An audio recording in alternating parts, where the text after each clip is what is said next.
Hey everyone, we'll be starting momentarily. I'm getting everything set up and then we'll be good to go, so please bear with me.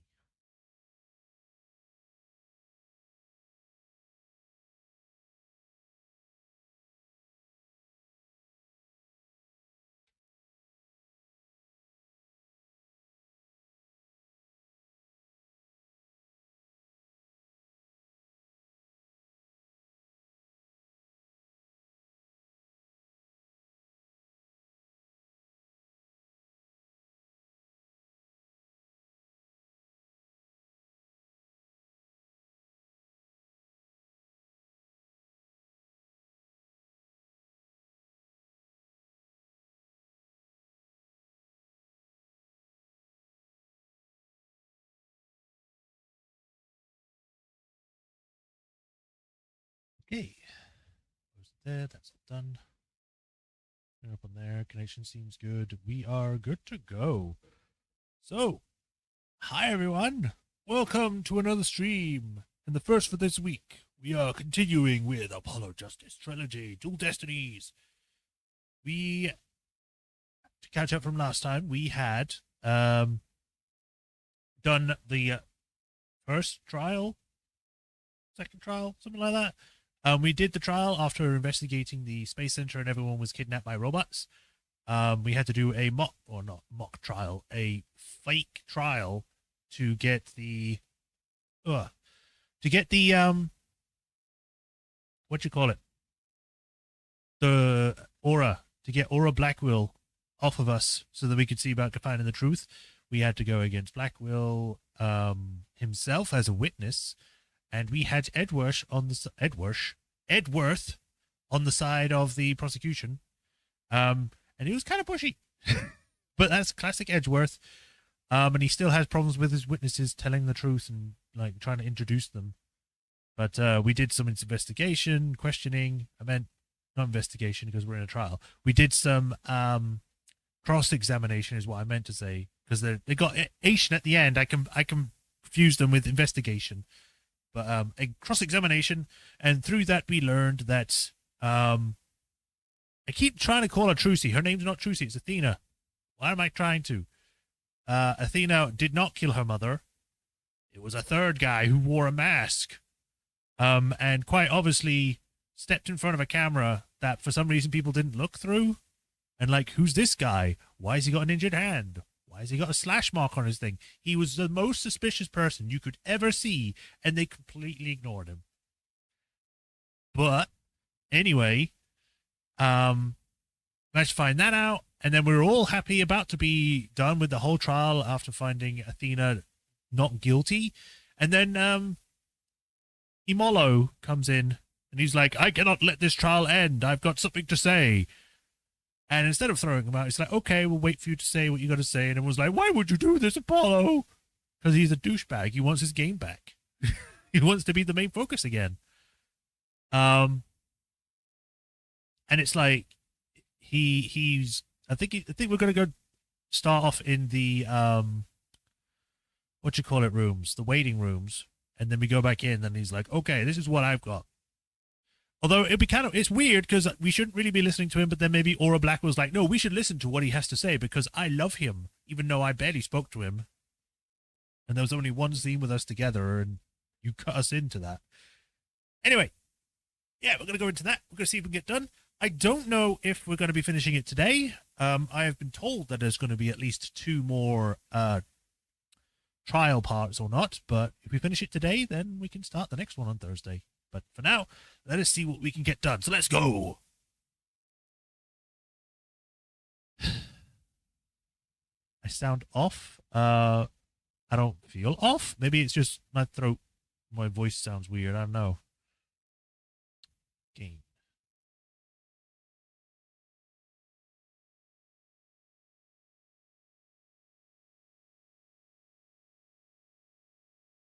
Close this.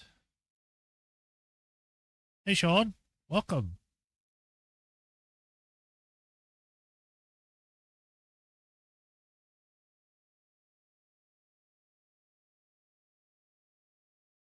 Capcom. The mic guard. I don't have a mic guard. I have the foam thing on it. I'll rub the foam thing. I've just taken it off. 1 sec. There we go. Where my filters go? Let me check.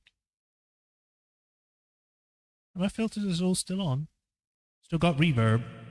So if we ever go into a cave, I can turn this on.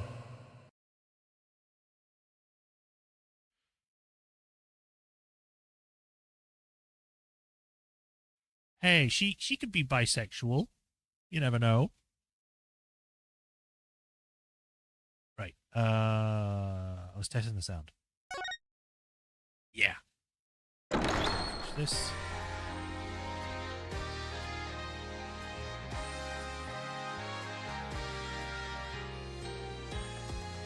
Okay, showing up on there. Cool.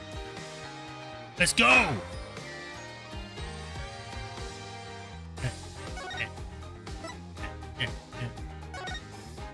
I mean, her respect as a co-worker wasn't all I wanted, and you know how I felt about her. Yeah. I'm not saying that she's not gay. I'm just saying that she might also be bisexual. I mean, she did show interest in Apollo. December 20th, District Courtroom number 4. We're going straight into the drama.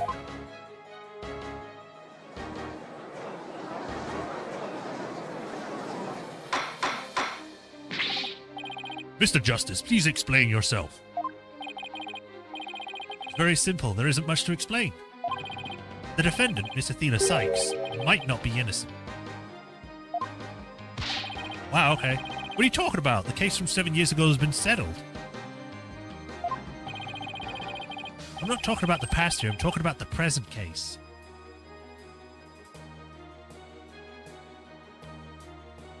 I'm not the only one calling her Molly Meadows. It's still not clear who killed Clay Tarrant. So it must be Athena, because she didn't kill in the past. She must have done it now. Is that your reasoning? But Apollo, why would you... Miss Sykes, please listen carefully or quietly to what I have to say. What in the world is Apollo trying to do? He basically told her to shut up. Your Honor, please allow me a little of the court's time. But this is a trial for the case of 7 years ago.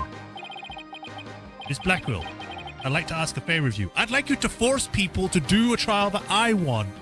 And if they don't, you can kill the hostages. Is that what you're going to say? Just as you lost someone close to you, I lost someone close to me too. I'm sure you want to know the real truth of what happened as much as I do. Apollo. Sure, you know I'm all the for the truth. Now let's see you expose the princess's guilt. Judge, I give my permission. Continue with the trial. Oh my god. Immediately he's just like, yes, I will do this because I wanted to be found guilty, even if the one in the past isn't what actually happens.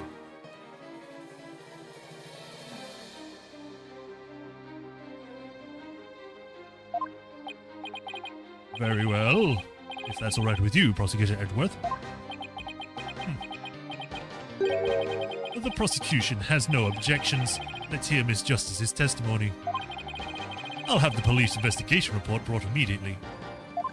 I might be doing his voice differently. I'm still trying. I'm like trying to remember everyone's voices. Not you too, Edgeworth. Hope it's because you have something up your sleeve. Apollo Villanox begins. Yes. Very well. Your opening statement, please, Prosecutor Edgeworth. As you wish. Let's review the case from the murder of Tay Claren. It was made clear in the previous trial that Solomon Starbuck was not the killer. Therefore, the true culprit was someone else. On that day, this culprit waited for the astronauts in boarding lounge 1, when the two men made their escape out of the Space Museum. The killer attacked Mr. Tarrant with the same type of knife that was used 7 years ago. The murderer then escaped into the Space Museum. Next, Director Yuzuri Cosmos was switched to the launch pads. After that, the culprit exited the Space Museum and escaped via boarding lounge 2. is canonically pathetic. I mean, yeah. Therefore, this trial must make clear who Mr. Terran's true killer was. In other words, we must discover who was it that escaped through the Space Museum that day.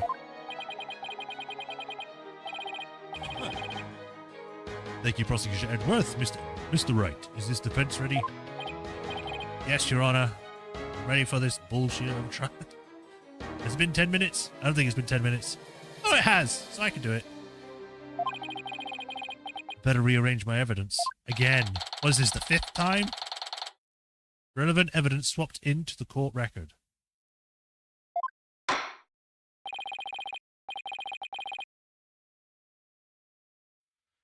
Now then, Mr. Justice, your testimony, if you please. Why does he have testimony? He's not a witness. He wasn't there. I suspected Miss Sykes of the murder of Clay Terran. My growing suspicions were confirmed when this incriminating evidence presented itself. In addition, she's the only one who could have had utilized the launch pad switch to escape. That is why I wish to indict Miss Sykes on the charge of murder.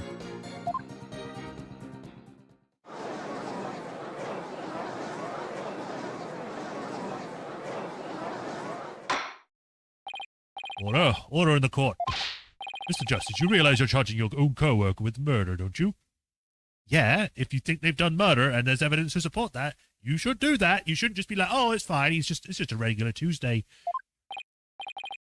Yes, Your Honor, because that is the conclusion my investigation has led me to, and because I'm a moron. I mean, who else would have a lighter? Athena smokes. Have you not seen her? She huffs like 10 packs a day. But Apollo, why? How could you suspect me too? All I care about is Clay. He was my boyfriend, who we've only just discovered that exists in this game. We've been friends since ages. I imagine if you just went back in time and it's just like, oh man, I remember when I used to go to school, I didn't have many friends. And you go to this game, I used to have a friend, his name was Clay Terran, and we made out, and he drew me pictures. We went to a movie.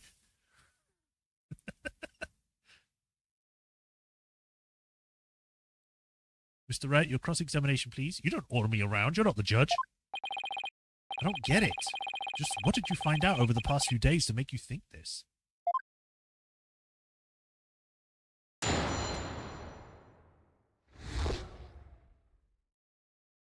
Like, the more we try to, think of Athena and trying to tie her to these things, the more we make her as, like, a person with real issues. It's like, yeah, she smokes 20 packs a day. She's violent to everyone, starts beating everyone up, swearing when she loses her temper. She takes drugs.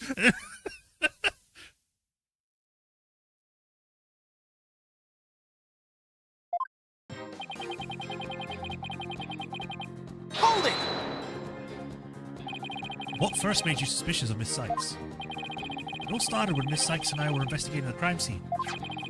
When she saw the weapon that killed Mr. Terran, my bracelet reacted. She said she'd never seen the knife before, but my bracelet told me otherwise. Well, yes, because she was lying because she didn't want people to know she came from this place. Because she was just, sad about it. And then every time after that, my bracelet would react when she talked about the case. Apollo must be besides himself during that investigation. I played as him. I didn't get any of that. I didn't know what to do or think. Couldn't even sleep. In that condition, I knew I wouldn't be any good in court. She does have issues. I mean, yeah, she does have issues, but I mean more as in, we give her a lot more than she actually has.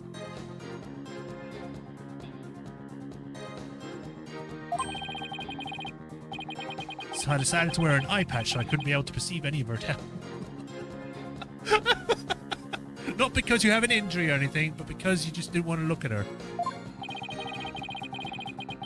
So that's why Apollo was acting so strangely.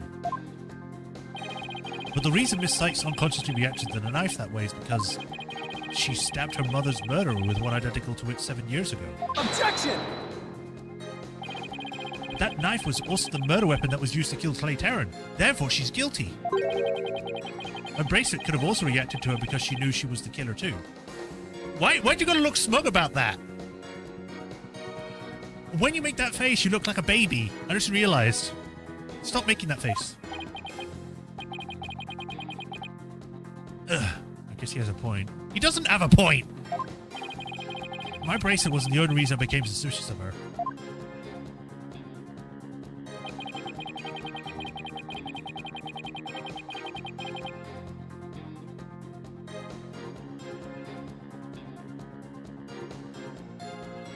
Hold it! That's what the lighter was found. Oh, that's the lighter that was found in the Space Museum with the fingerprints on it, right? But even if it seems decisive, there must be other facts we don't know about yet. If that's so, go ahead and prove it then. Look, honestly, I don't want to believe it's true either. But... oh, excuse me. But Miss Sykes was the only one who was in the Space Museum at the time of the murder. Mr. Justice, Miss Sykes has absolutely no motive to kill Clay Terran. Objection! 7 years ago, Miss Sykes lived at the Cosmos Space Center. It wouldn't be strange if she had some kind of connection to him. Besides, people sometimes kill for motives we can't even imagine. Yeah.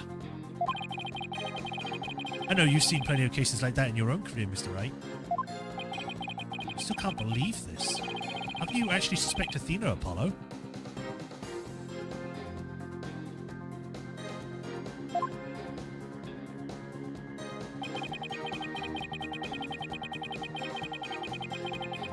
Hold it! Isn't it possible that somebody else used that same escape route?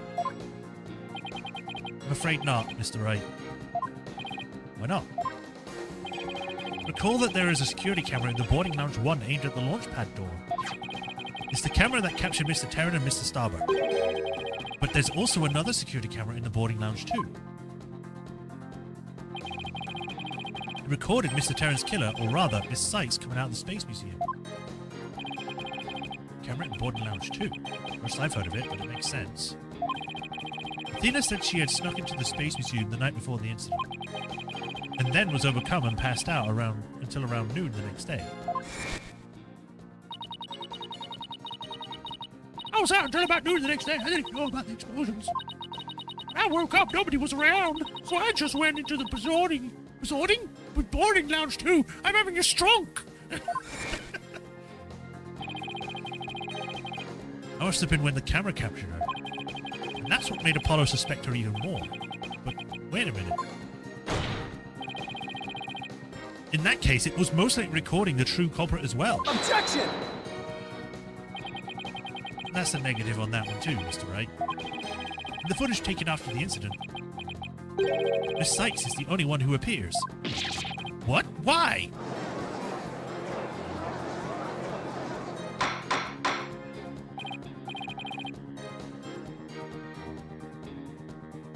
Order in the court. That can't be, but if it is, then it's incredibly incriminating. Wasn't it you who proved in the previous trial that the way the true culprit escaped was via the Space Museum after the pads had been switched? Huh. A fact you previously proved turned on its ear, leaving your client high and dry. I must say, that is vintage Phoenix Wright. Shut up, Edgeworth. Hold it! Believing in your client to the end is a basic principle of good defense. Shouldn't you extend the same principle to your own co-worker? Worker?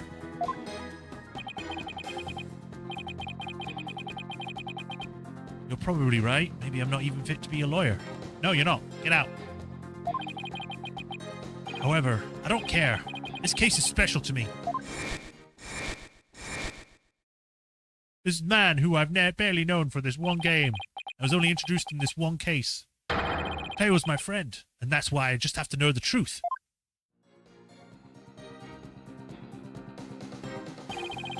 Apollo suspected his trusted co-worker of killing his friend. Despite his doubts, he investigated on his own, but that only led to more doubts. Apollo must have been really struggling with this. Well, Apollo may have doubts, but I'll say it again. Athena Sykes isn't the murderer. Okay, I was going to say the killer, but that works too. Then I have only one thing to say. Evidence is everything. In court. Well, Mr. Wright, think you have the concrete proof to knock down my arguments? Yes. Eventually. Your arguments have been very clear, Mr. Justice. Your facts appear to be indisputable. Well, Mr. Wright, what do you think of my theory? Why are you being so full of yourself? Shut up. Looks like not even you can deny it. Miss Sykes was the only one who used the only possible escape route. Under the circumstances, there can be no other suspect but the defendant.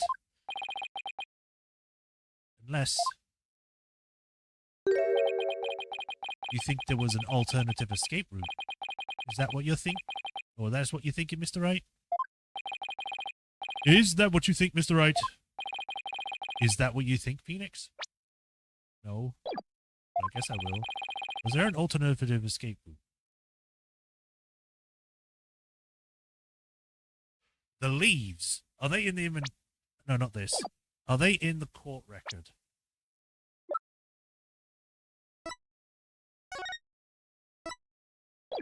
Not on that side.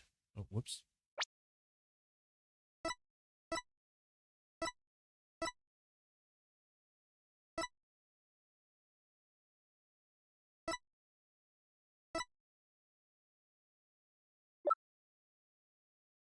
They're not here right now, but there was those leaves, which makes me think that he could have climbed out the window.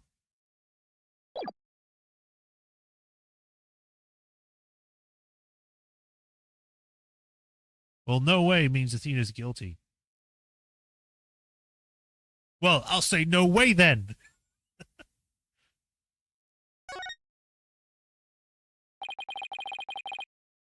Yes, of course, there must have been. Just don't ask me what. You're just bluffing again, aren't you? Me? Bluff? No way. He knows me too well. He must die. It's fine, Mr. Wright. Even a bluff would suit me just fine.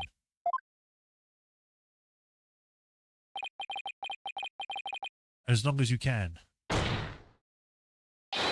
Clear up his doubt inside me.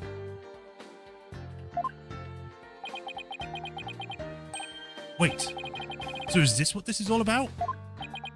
I want to believe in Athena. I really do. What is faith without doubt?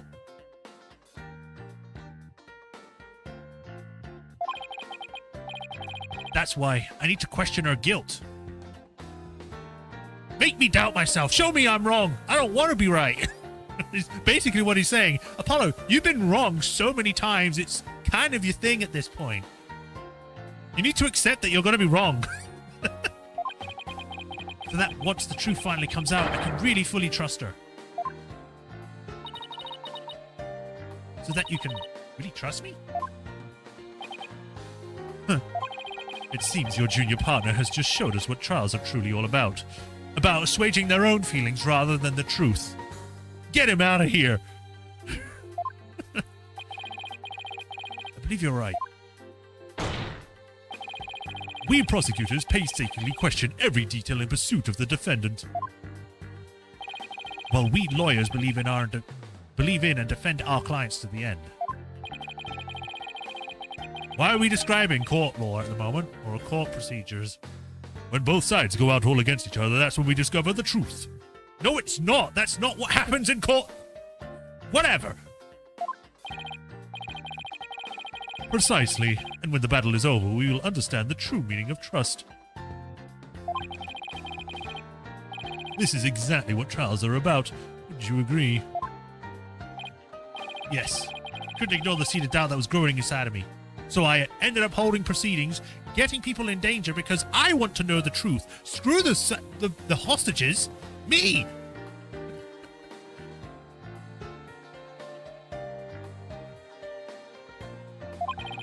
So I decided I need to face it head on. No matter what the truth is that's waiting ahead, I won't be afraid. You utter fool, this is anime court.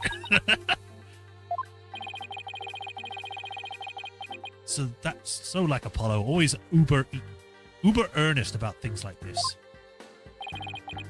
Mr. Justice, I'm about to dispel every last bit of your doubt in your heart. Good! Because I want to believe in Miss Sykes again. I imagine he's just like screaming at the top of his lungs, like with steel cords. You're really hoping there was an alternative route, aren't you, Apollo?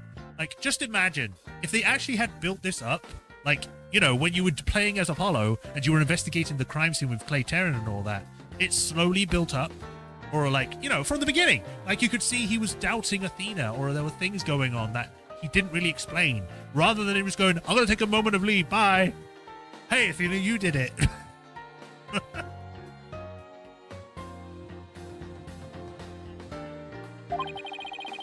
But if I use the process of elimination, there really aren't that many possibilities. Director Cosmos was at the southern exit, leaving only the control room and the corridor of the Space Museum. Which door could the culprit have escaped through? Come on, Mr. Wright, where do you think the culprit escaped to?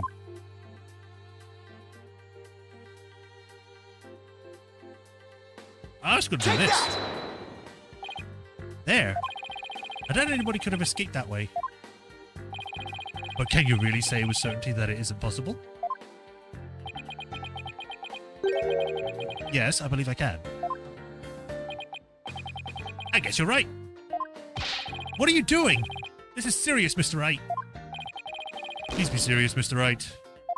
I forgot I didn't have that much. Really hoping there was an alternative route, weren't you, Apollo? But if there really is a process of elimination, blah, blah, blah. Leaving the control room and the corridor of the Space Museum. Which door could the culprit have escaped through?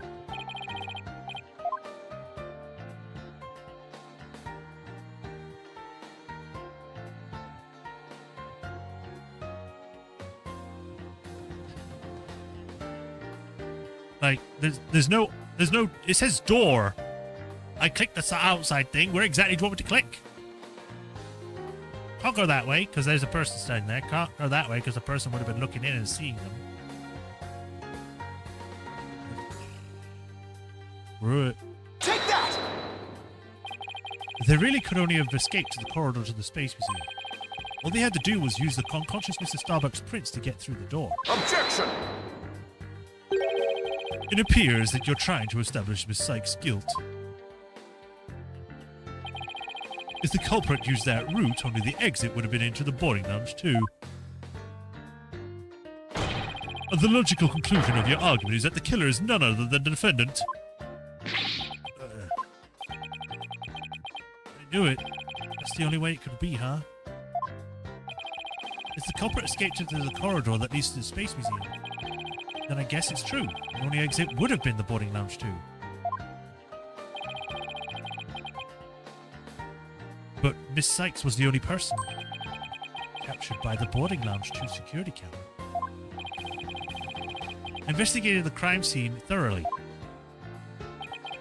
But the only place the culprit could have escaped to was the Space Museum corridor. There weren't any other secret corridors or anything. So that leaves us with no other conclusion to draw but that Athena Sykes was the sole culprit. What else could the answer be? Was there really no other escape route? But hold on a second. What if...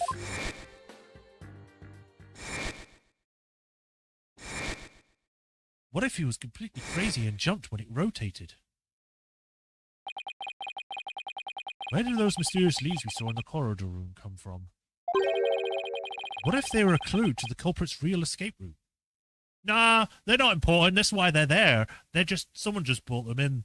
They're pet leaves. I think it is possible that the culprit escaped into the Space Museum, but then came out using the route other than the boarding lounge too. Oh? That isn't spoilering, that was a guess. Launchpad 1 and the Space Museum were switched after the bombing, meaning... The Space Museum corridor was moving along the rail at the time, which is exactly when an alternative alternative escape route could have opened up to for the culprit. I can't... What? Are you kidding me? Huh. Judging by the intense look in your eyes, I take it you're serious. Very well. I don't know why I'm speaking like with a much higher pitch. Very well, Mr. Wright, do tell. Where could the culprit have gone from the cold round got boring round 2? Well, seeing as it was facing this side, I assume here. Oh, whoops. Take that! We found something odd while investigating the museum corridor this afternoon. Namely, a few dead leaves on the floor.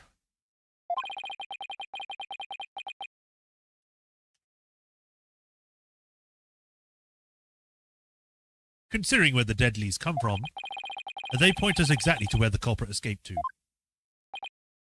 Yes, I remember seeing some leaves there myself. Do you mean... Yep, while the Space Museum was in motion just beyond the corridor's safety door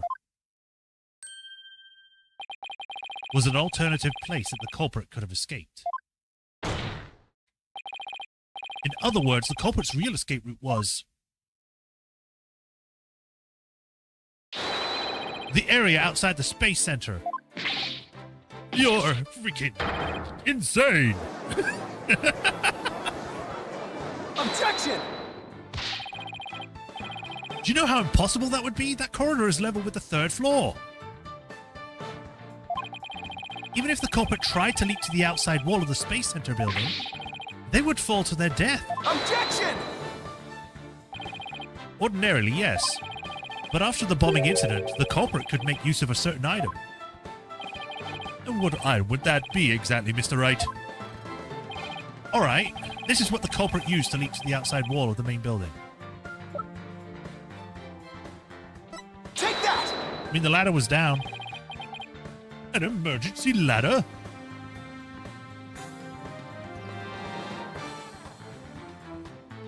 The Are You High was so much better. Did they change that? Was it originally that? That would have been fun.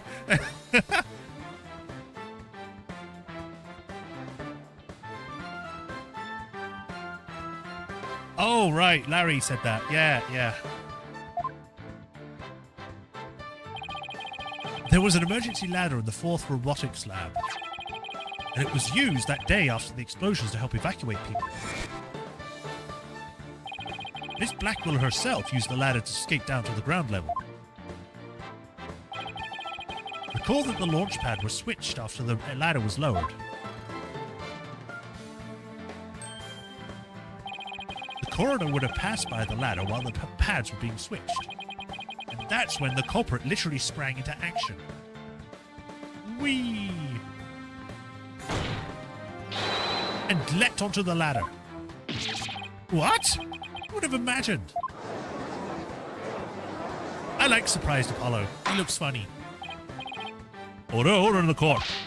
Well, an alternative escape route seems to have emerged. Which means someone other than the Mixed Sites could have been the culprit, right? Objection! We're making things up on the fly in an attempt to sway the court again, are we, Mr. Wright? Your theory has so many holes, it puts Swiss cheese to shame. Oh, damn! Alright then, name one. I have here detailed information about the Space Center. According to this, the distance between the museum corridor and the main building during movement is a full 20 feet. 20 feet? You're pulling my leg, right? In addition, the court is 3 floors up from the ground, or roughly 50 feet. That's what's more, the culprit would have been leaping to a precarious place. An unstable ladder. Human beings feel fear in dangerous situations. It's basic survival instinct. Yes, but if they're going to be caught for a murder, they would usually not be thinking straight, Edgeworth. Never mind the whole thing about this specific killer. An ordinary person would certainly hesitate before jumping. Not really. No. No, they wouldn't.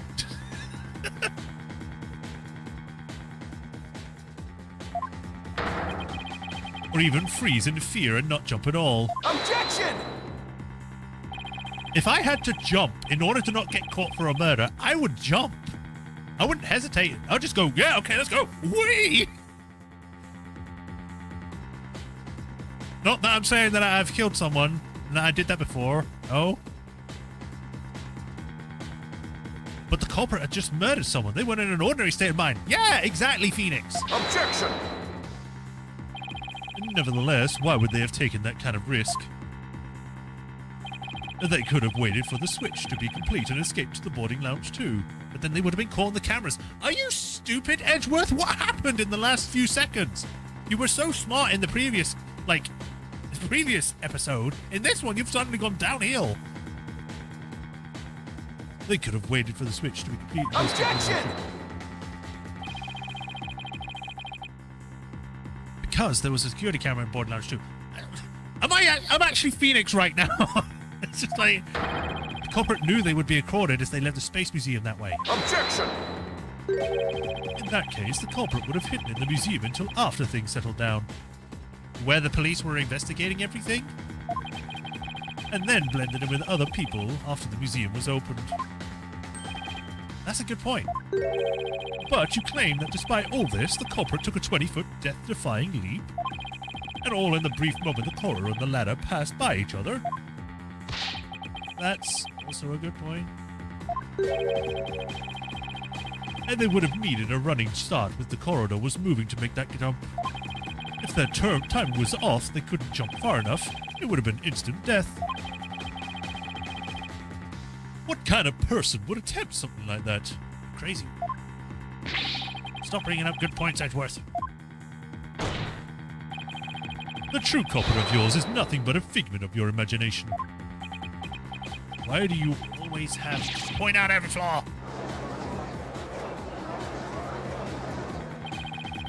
Mr. Edgeworth's right. That does sound insane.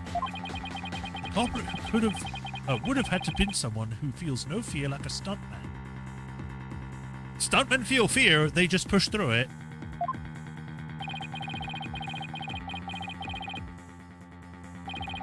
But everyone feels fear on some level, right? Wait a minute. Aha, I've got it this time. I can prove that there is someone who could have used this alternative escape route. Oh, can you now? This proves the possibility of a person who could have used this escape route. Take that! It was easy. What's that, Mr. Wright? This is a certain person's very interesting psych profile. The subject doesn't experience feelings not like normal people do. In other words, this person doesn't feel happiness, sadness, or fear. Doesn't feel fear.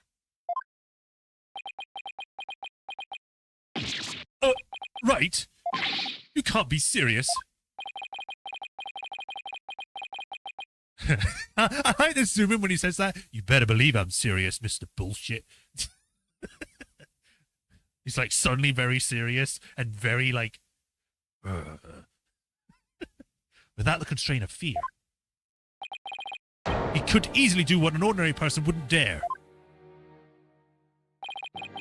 Just as you or I could do a broad jump on the ground without the slightest fear. This subject could make a 20-foot leap, 50 feet up in the air. He could choose the extreme way of escaping without hesitation. So you're saying that to a person without fear? The alternative route would have been quicker and eliminate the chance that they'd be spotted? That's definitely pretty extreme, Mr. Wright. But was there such a person there at the scene? Yes. The Phantom, that mysterious shadowy figure who keeps popping up. Keeps? He happened to have pop up twice. What are you talking about, Keeps?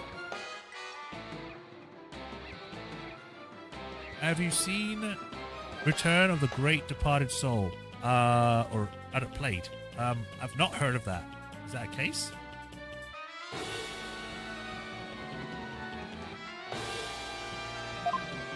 Oh dear. The Phantom again? I knew the Phantom was there behind the scenes of the Space Center bombing, but I wasn't sure if he was connected to the murder of Clay Terran as well. However, now it's all clear. The Phantom is the one not only bombed the Space Center, but also killed Mr. Terran. Ooh! What? What?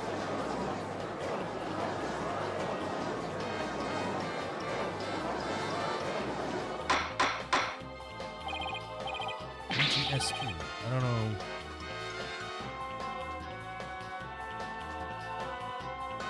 Order in the court, I say. Mr. Wright, please continue. There were just too many similarities between this case and the one from 7 years ago.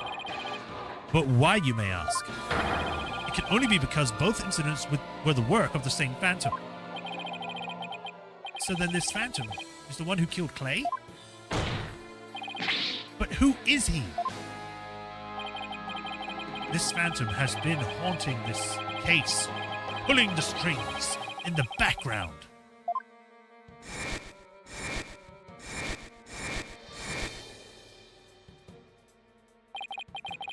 Who could this unidentified international spy be? James Bond. The Choir. Yeah, the Choir's good. Right, this escape route must have been a part of the Phantom's plan from the start, as was tricking Director Cosmos into switching the launch pads. The bomb on the second floor was meant to make the elevators and stairs unusable. That's why he gave advance warning and planted the bombs where he did. Yes, I think you're right. But it doesn't explain this one last thing. I lowered the emergency ladder like the detective leading the evacuation told me to. It was such a pain. Why couldn't they have used the ladders in the other rooms? The robotics lab wasn't the only room with an emergency ladder.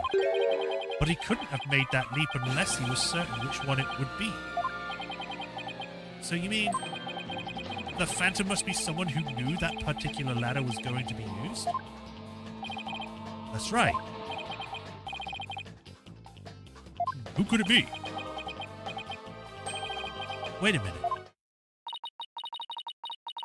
So I learned about an emergency ladder like the detective told me, or leading the evacuation told me to.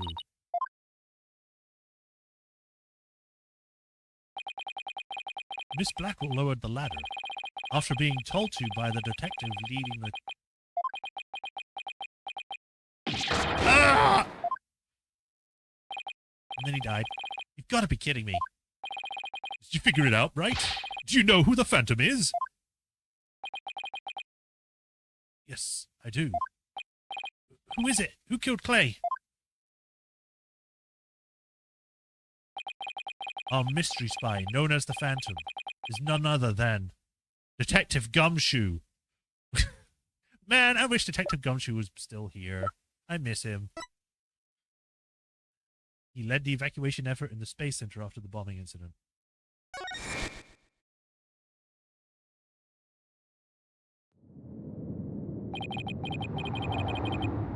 After the explosions, a member of the staff crossed paths with a certain detective. I was on duty for duty for the fourth floor. It was quite the madhouse, I tell you. As for the detective who was leading the evacuation from the fourth floor, he had a very specific objective in mind. So I lowered my emergency ladder like this. Detective leading the evacuation told me to.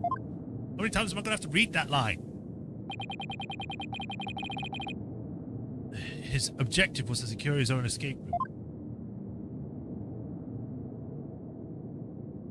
He lowered an emergency ladder from a fourth floor window and escaped that way. Once everyone else was got out safely, I made my way down too and headed to the shelter.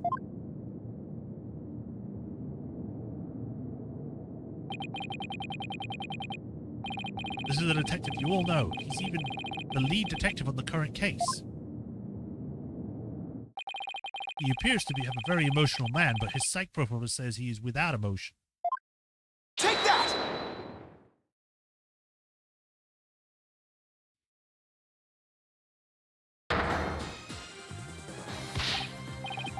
What are you saying? You mean the Phantom is Detective Bobby Fulbright? Exactly. We were all taken in by his fake persona. Detective Fulbright's real identity is the Phantom.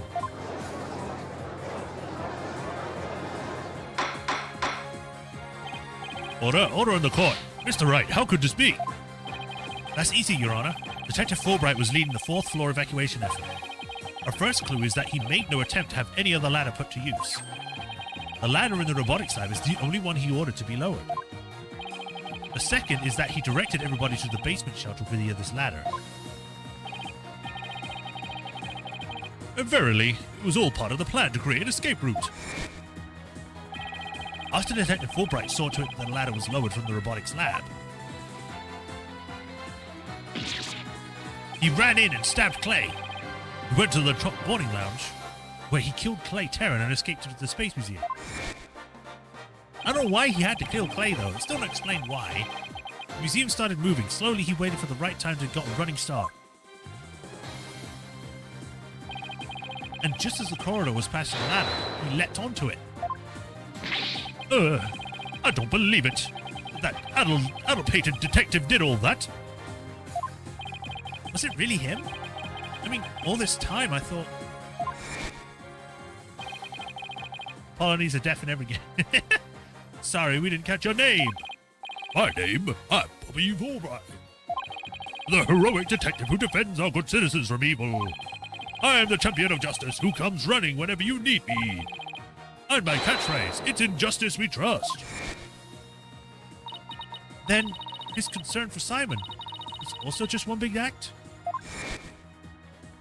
I swore to reform the prosecutor Blackwell and made him a valued member of society again. So I can't just sit by and watch him give in a full of emotions and tear the defendant apart. That monster killed Clay? He had me completely fooled. Come to think of it, he's the one who brought that bloodstained light to the court too. The scumbag even made me turn on Athena. Damn it, how the hell did I fall for that? 'Cause you fall for things, Apollo. You're not that smart, to be honest. For him to have wormed his way into the police department as well. He just starts making a mental breakdown. Your Honor, the defense demands a question Detective Bobby Fulbright.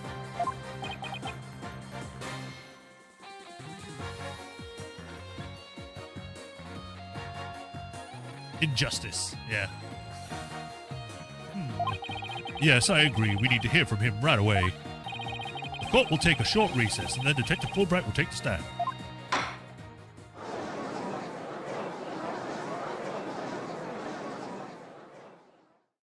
I liked Bobby Fulbright, but then again, I'm voicing him, so I'm making him this big dramatic guy. 5:13 p.m.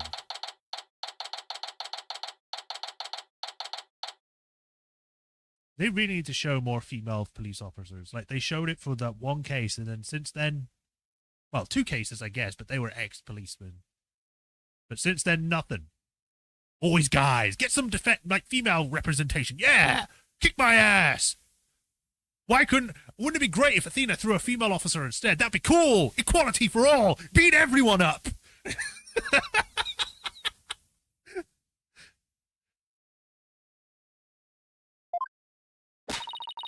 Thank you so much, Mr. Wright. If it wasn't for everything you did, I...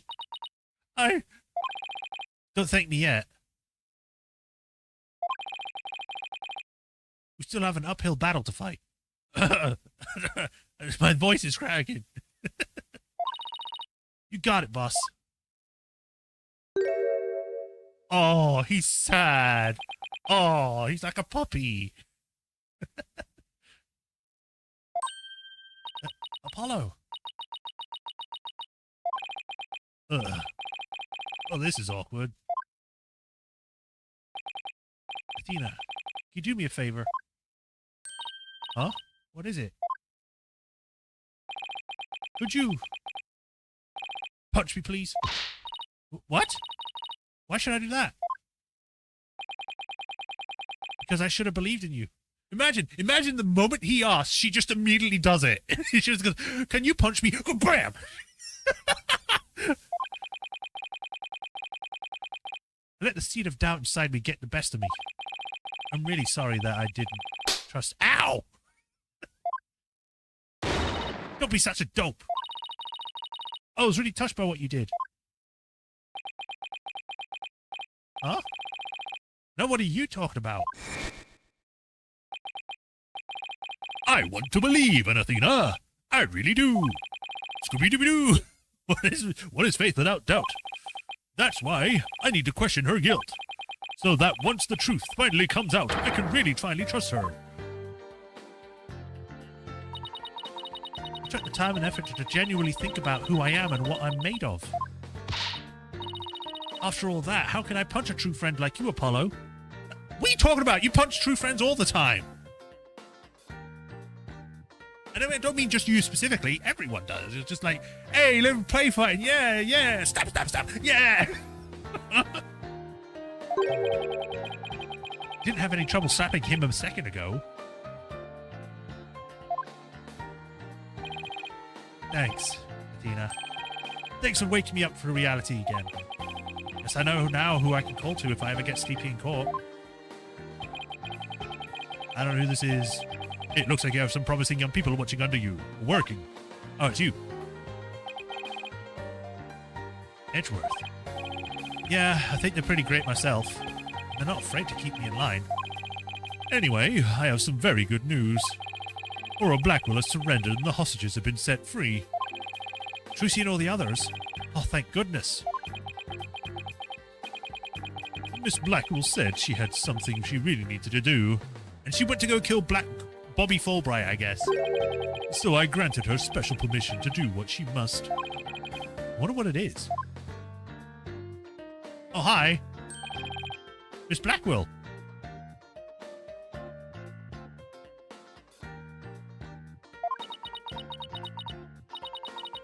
I didn't come to apologize, if that's what you're thinking. My actions are what allowed the truth of what happened 7 years ago to come to light. But I did come because I had something to say to all of you. Miss Aura.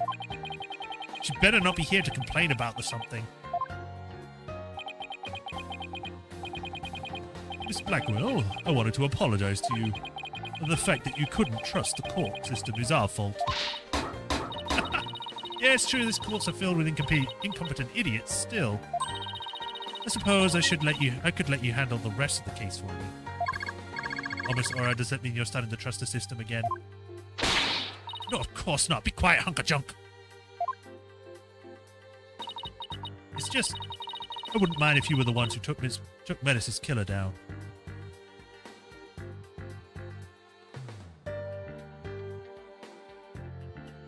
Phoenix, every game. You're being adopted. Please do not resist. Leave it to us. We'll get him. So I guess that means she's starting to trust us, at least. Oh, hi. Aura, I need to remember how I did your voice. Simon, I both you and the princess were cleared of all suspicion. And it's all thanks to me and my robots. You better be grateful. I never imagined you would go that far. You always were extreme. I don't recall ever requesting your help. As close as ever, I see. Well, now that you've been released, I guess it's my turn to go live in the Slammer. I just hope you're not the prosecutor for my trial. You'll probably give me the death penalty. You know me too well. I guess love can take on a variety of expressions, including stunted in their case. Hey, their way of showing love is, you know, being mean. So, you know, that's them. But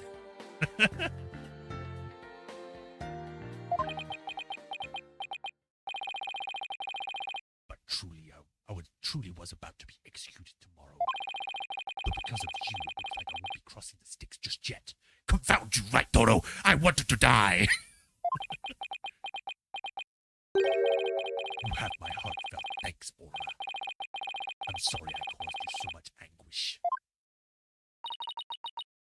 Simon.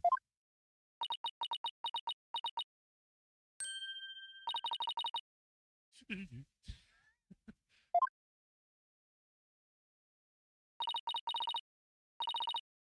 so glad, Simon.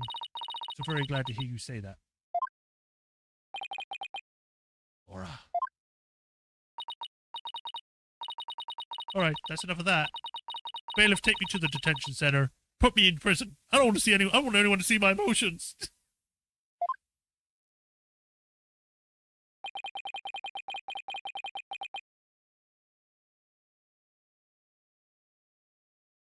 There'll be here family get-togethers.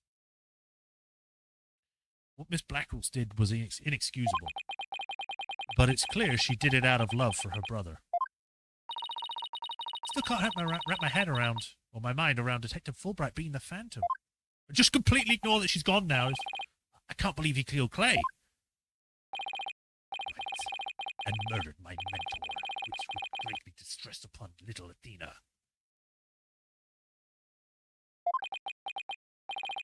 Chief Prosecutor. Yes? I would ask a favor. Would you allow me to stand in the court, the prosecutor's bench for this trial? I wish to claim the man's head with my own hands.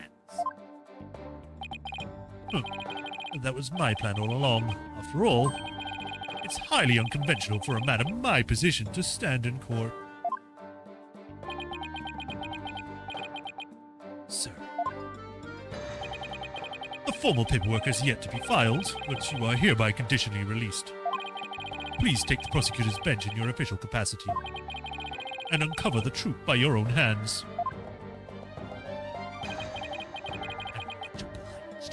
I imagine he suddenly has like full power. He has like an aura around him. He can actually carry a sword. He's like, I am ready for combat.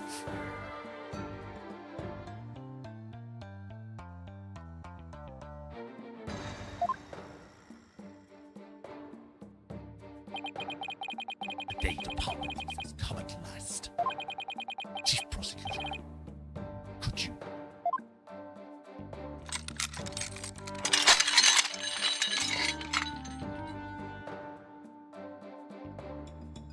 He has wrists. How long have I waited? Maybe it is the sense of freedom, but even the air seems fresher, the light brighter. And I will relish slashing that blackguard, Fulbright to shreds without mercy.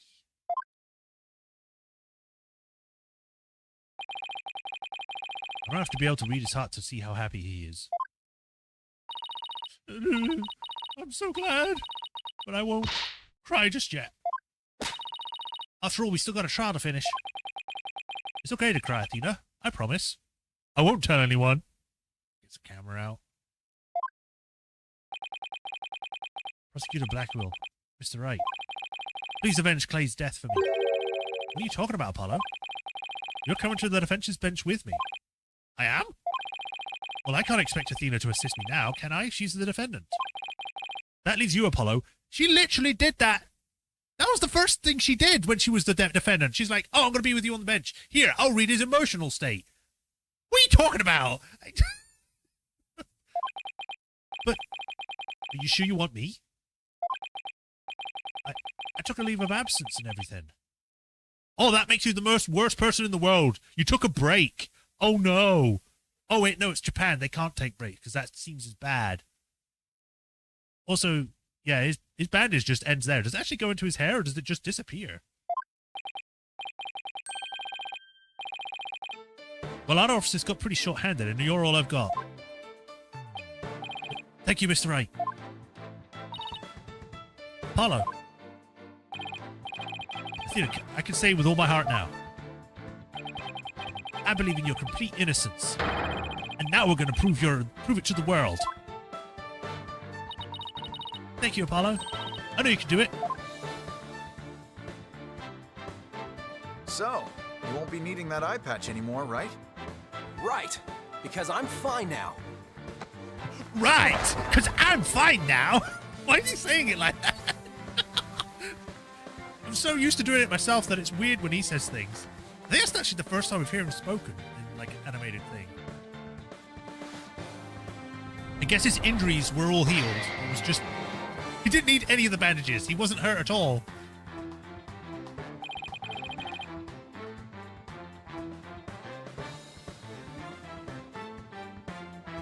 No, this is the Apollo I know.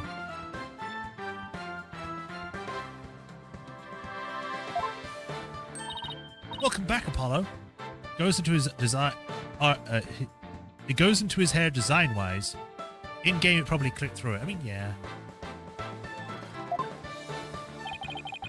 It's almost time for the trial to restart, although it looks like you have all things well in hand.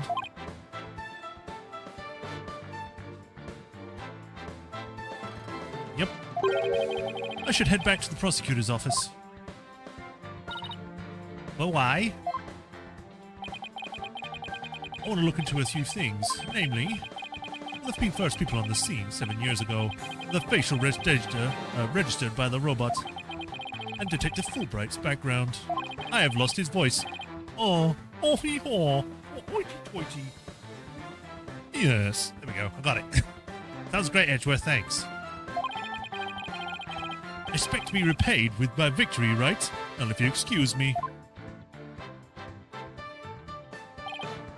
Okay, you two all set to go? You bet I am. Let's do this.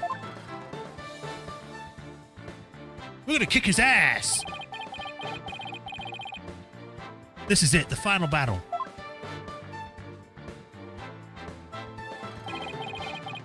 The murder of Apollo's friend. The courtroom bombing incident.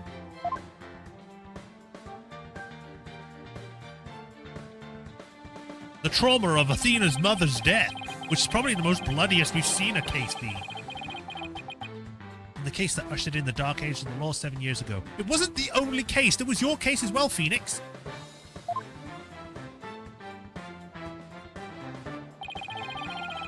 Destiny has called for us to bring the one responsible for it all to justice today. PTSD. Yeah. RT Von Karma. Do you mean like Rooster Teeth? Did they do it? Or do you mean something else? And hey, you can't hate against my Von Karma. I'm a great Von Karma. Depending on which one you're talking about. If you're talking about Francisca, that's why this game is rated M for mature in audience in the UK. Yeah, definitely. That's why I like it. I like my games more mature. Make it bloody. Show some limbs, innards. Destroy them. Has that always been dirty there? Different non-shut down roast teeth. Okay. Let us now reconvene. The defense is ready, Your Honor. The prosecution has never been more ready. Wow. Wow, Afrotron. Wow. Okay.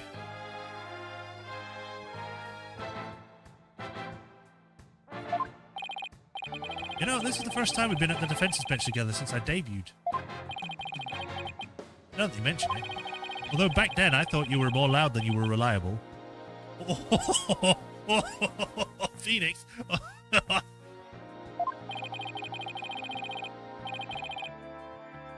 really come a long way since then, Apollo. You've grown a lot. Well, there've been some hiccups, but I guess I've done pretty well. He's still got that ego of his, though. Prosecutor Blackwell. The 7-year mistake now resolved, you can finally take your rightful place. Yes, I think we can keep the chit-chat for later. Bailiff, please bring in the witness immediately. Even with those handcuffs on, Prosecutor Blackwell seems to be pretty much the same. 7 years of grumpiness doesn't go away so easily, I guess.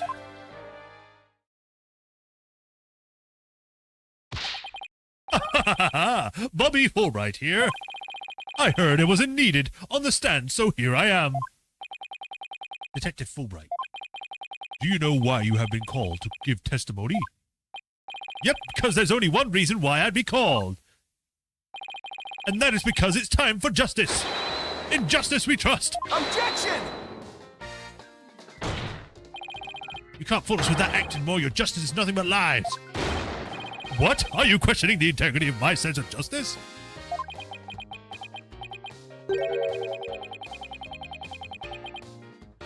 I mean, sure, sometimes I make mistakes, but hey. He's acting exactly the same as always. Tell me about it. You must be feeling awfully confident. Ooh, if you wish to dispel our suspicions, then let's get to your task.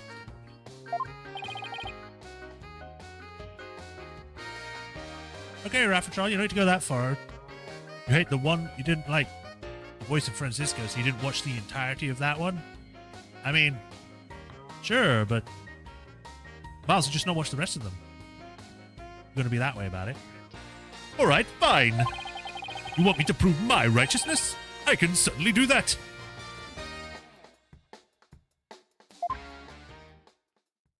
The blackjack and hookers. The embodiment of justice. I am the very embodiment of justice itself. I won't have you make me into a villain with a far-fetched argument. And this bit about the escape route is only a theory. You don't have any proof.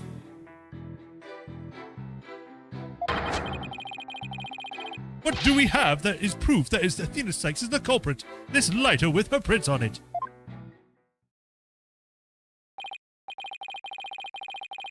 You're saying the suspicious person against you are completely fake?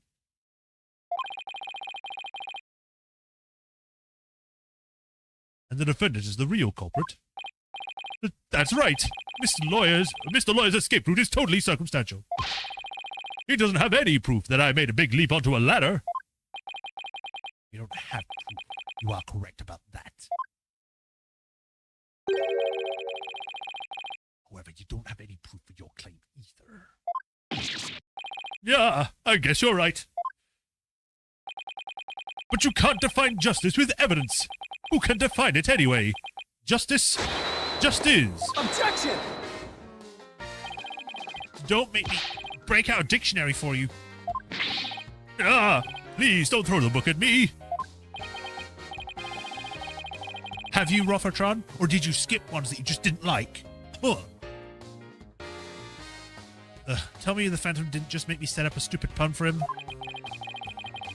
Let's just try not to focus, alright? Or try not to lose focus. Let's just not focus on him. Focus on me. My justice is crystal clear. What's not clear about you are your eyes. Wake up and smell the justice. Silence!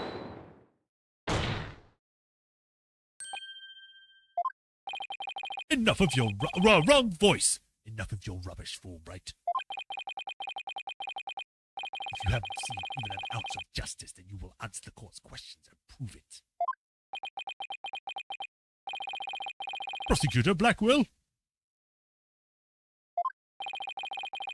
Prosecutor Blackwell's torn. Well, looks torn. Our friend Mo, don't remind me. Well, Fulbright was his partner after all. Prosecutor Blackwell is right. The truth will be revealed in the cross-examination. The suspicions against Detective Fulbright are at this point only suspicions. As is my duty, I will judge the claims against the detective as impartially as I can.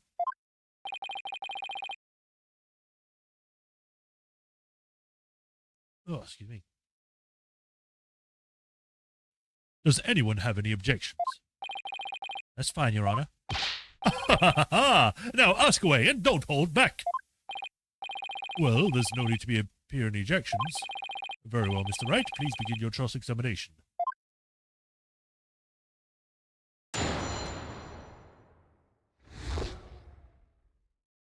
The embodiment of justice! Oh, sorry, I'm just stretching. Ha ha ha ha. Hold it! The embodiment of justice? Those are just empty words. But they say if you keep saying something, it will eventually become the truth. Isn't that how people make their dreams come true too? By wishing over and over? Alright, just let's move on.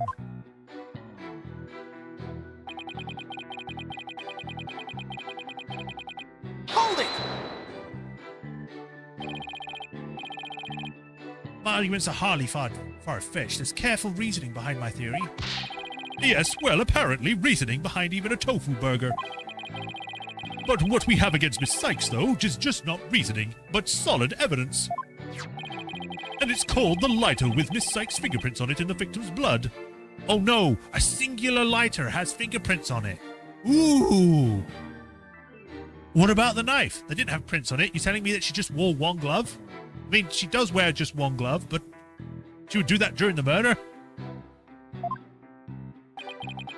Yes, that's true, but wait, Detective Fulbright was the one who brought that evidence to the trial.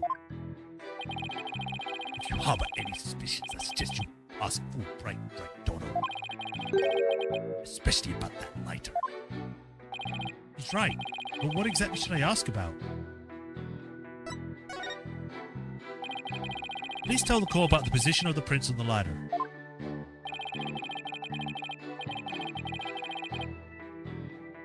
Oh, Sean. Oh. I might have to ban you for that joke.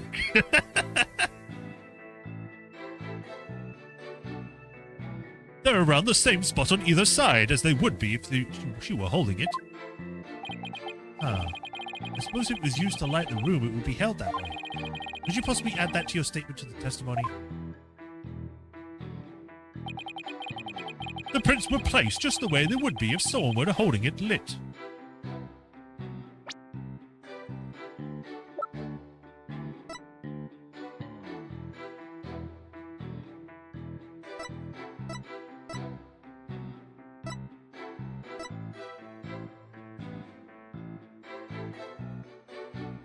Purple lighter in the earth emblem in their left hand and the knife in their right. I wish I could look at people because I could see if she's left or right-handed. Objection! I failed. Don't you find this statement a bit odd?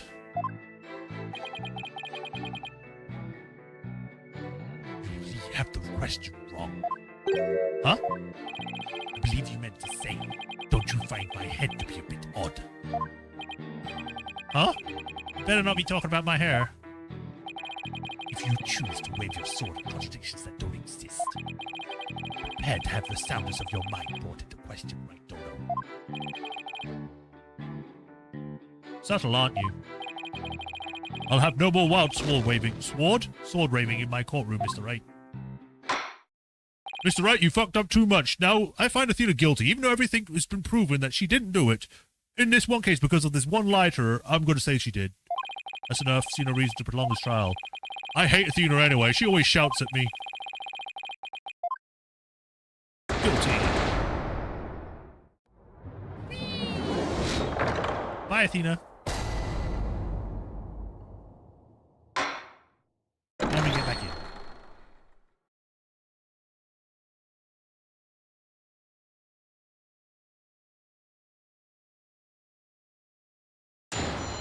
Cross-examination. Apollo celebrates off screen.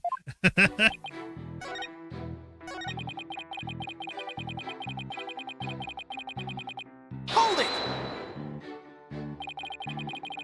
Then please tell us more about the circumstances surrounding the ladder. Well, I'd be much rather expound upon the topic of justice, but oh, all right. Let's see, what should I ask about? About the lab. Please tell us anything you remember about the lab. The lab, huh? Well, it was so messy, there was hardly anywhere to step. I guess they were in the middle of building a giant robot. Yeah, that pretty much sums up how it looked like when we visited that afternoon, too. Okay, I know the drill. You want me to add this statement to my testimony, don't you? What? No, way ahead of you. I'll just add it in. Okay.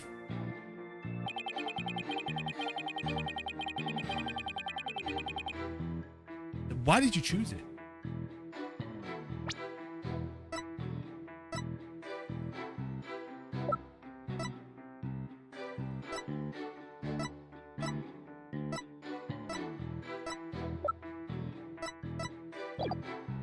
Hold it!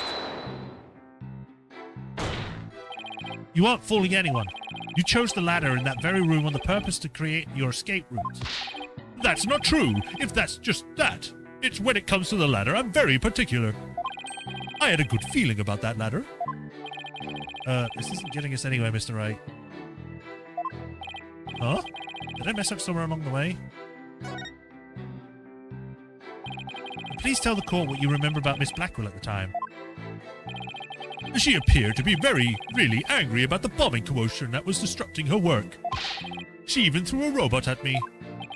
Yikes. I hope it wasn't a poor Clonko. This is very important information, isn't it? I'll just switch the statement in. Why don't you let me decide that?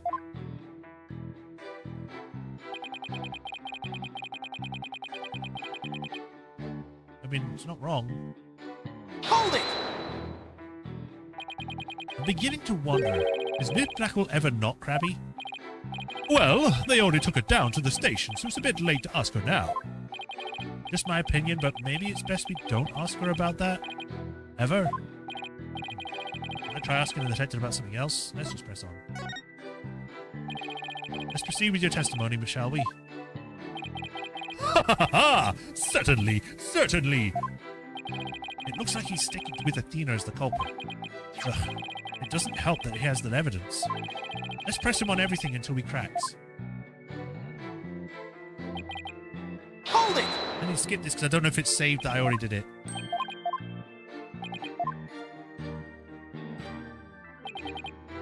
Hold it! Skippy, skip, skip, skip.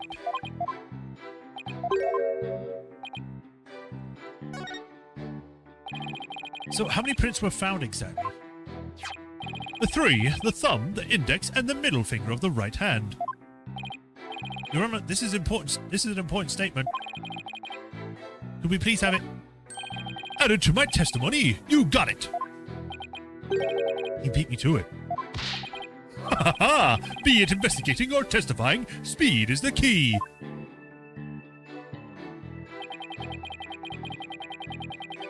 One had a series named after him, and the other had a series taken from him. Ooh, yeah. On a right hand. Hold it! So 3 prints from the right hand were found on the lighter, huh? Are you certain of this? I stake my life on it. Mr. Wright, isn't it odd he's saying the prints are from Athena's right hand? Why would you say that? Well, think about it for a sec.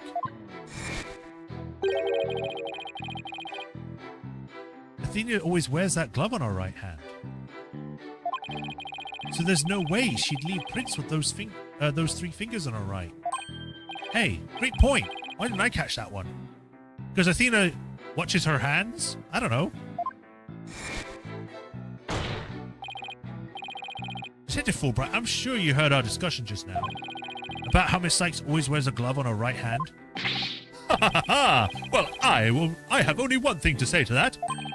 Do you have evidence to say that she was wearing the glove at the time of the incident? Well, she never takes it off. That's why it's so sweaty. I guess we don't. If you want to prove the defendant innocent, you'll have to ask better questions than that. Like I needed a lecture from you, Smiles Magoo. Should I try asking her about something else?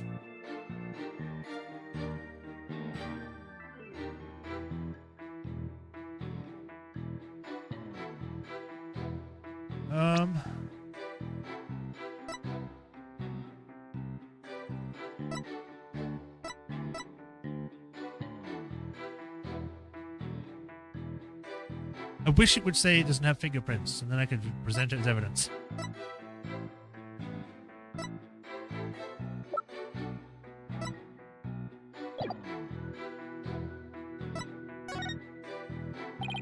New testimony.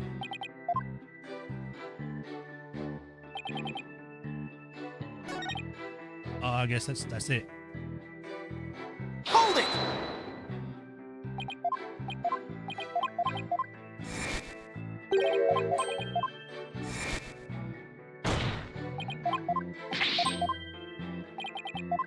Skip, skip, skip, skip, skip. Please tell the court about the position of the prints on the ladder. They're the same as you would be holding it. Oh, okay. The reason is important. Please swap this testimony in statement.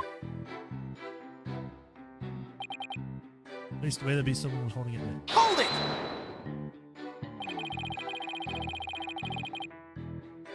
Yes, Miss Blackwell did mention she saw a lit lighter being held up. Yep, meaning the person Miss Blackwell saw was the owner of the fingerprints. It just strengthens the arguments against Miss Sykes. This question is going to get me anywhere except confidation. What is wrong with me? Conviction land. Should I try asking something else?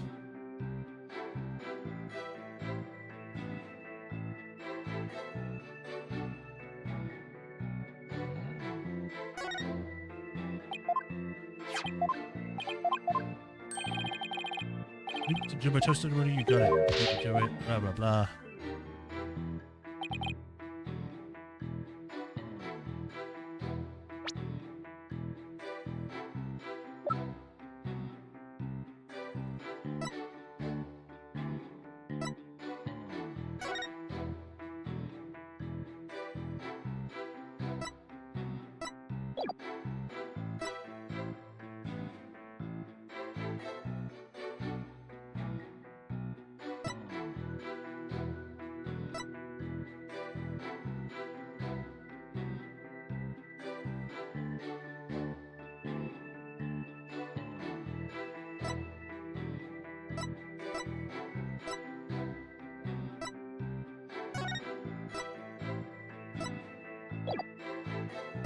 Objection! I knew it had to be something to do with this. You say the prints were from the right hand, is that correct? That's right, very clear prints. But that just doesn't add up. Huh? What doesn't add up? According to Miss Blackwell, who saw the culprit herself, this person held the lighter in their left hand. Oh? So here is the dilemma before us. Why are the prints on the ladder from a right hand instead of a left? Yeah! You're right. It doesn't make much sense, does it? Your Honor, this ladder can hardly be called incriminating evidence. This witness claims don't even hold water.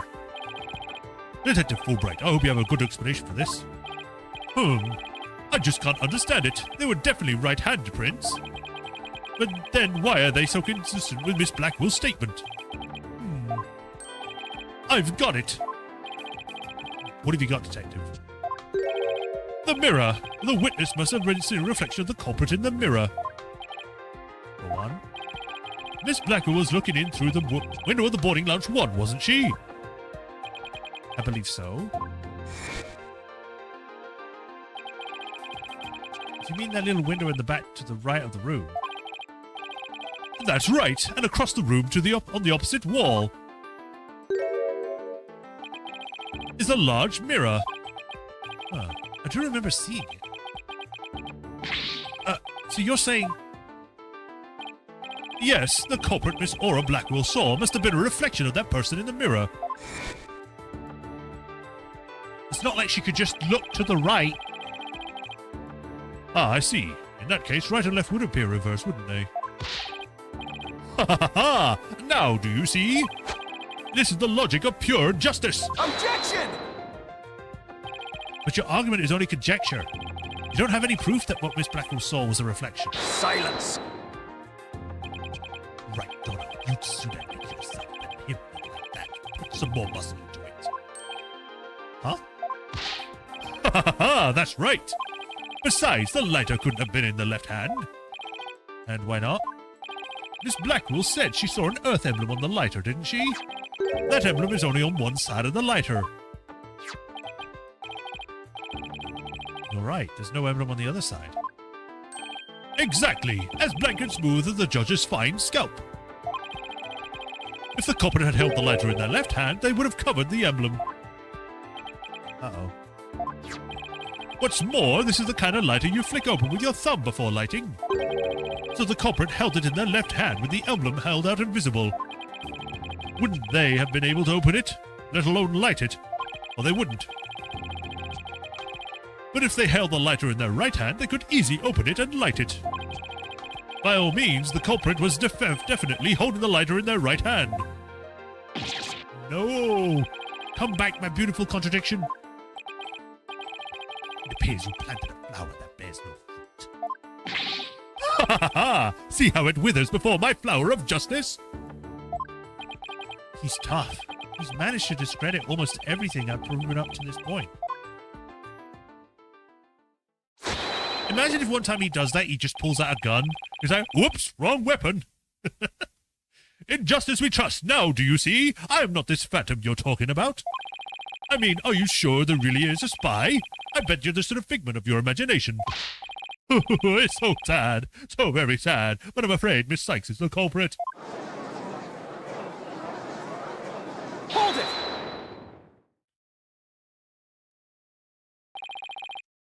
Detective Fulbright, I believe you said that the emblem is only on one side of the lighter? Are you sure about that? Of course I'm sure. Why wouldn't you take a look for yourself and see? Do you see an earth emblem on the other side of the lighter? I'm having a heart attack. Phoenix, give me my pain medicine. I'm having it again. It's happening again. I knew it. You're lying, detective. Pardon me? You mean... Yes, my bracelet reacted to his statement about the emblem. He's definitely hiding something big. And I think if we use my talent, we might be able to figure it out.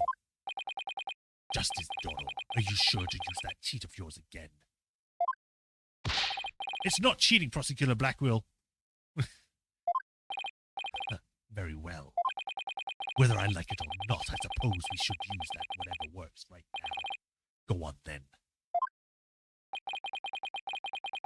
Dear Prosecutor Blackwell's reluctant blessing, apparently. Okay, Apollo, you're up. Here it goes, then. Detective Fulbright, could you repeat the last statement one more time? What in the world are you up to? All right, fine.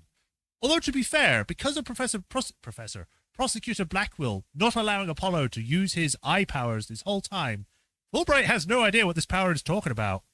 So he has no way to defend against it, because he hasn't prepared for it.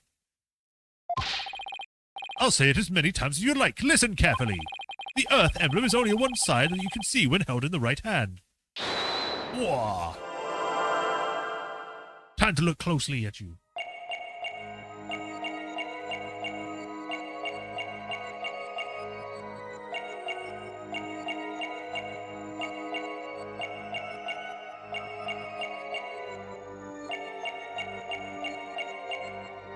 I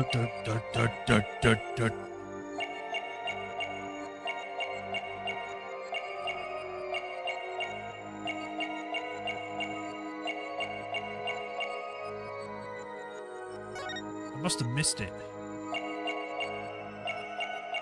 I'm looking everywhere. Is buttons vibrating?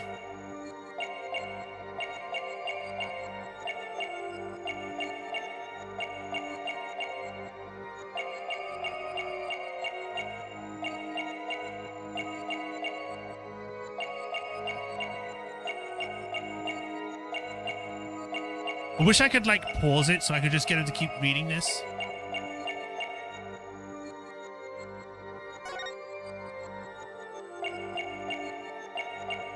Oh, there it is. Gotcha!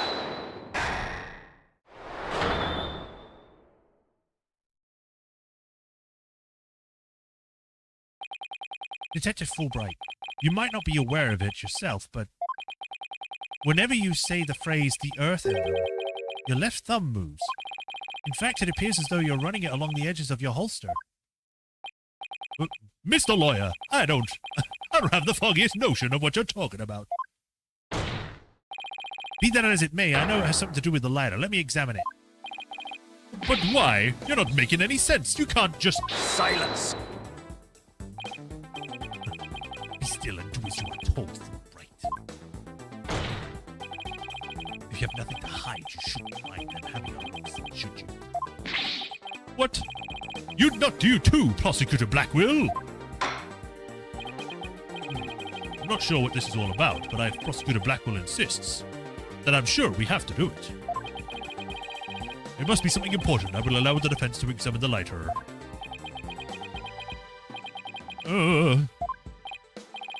Good. Now maybe we can learn something new. I hope so. Let's check every inch of this thing. Oh. Oh. Ugh. The back is covered with blood. Say, do you notice anything funny about the blood stain? You're right, it suddenly breaks off unnaturally. Supposedly, the lighter was held with the right hand so that the emblem would be more visible. If so, the prints should be around the emblem and on the lid where you open it. You're right. There's definitely something off here.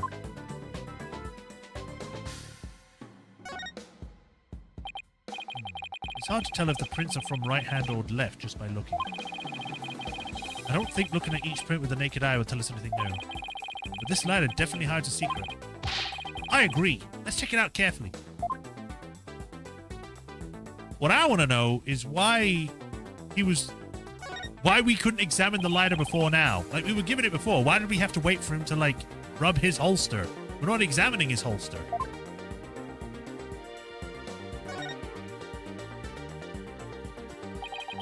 So this is the Earth emblem that Detective Fulbright was talking about.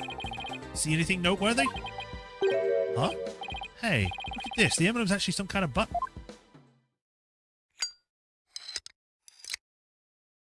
It's a gun!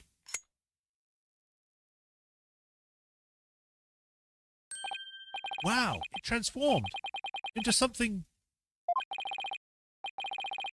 A handle, a trigger. Is this what I think it is?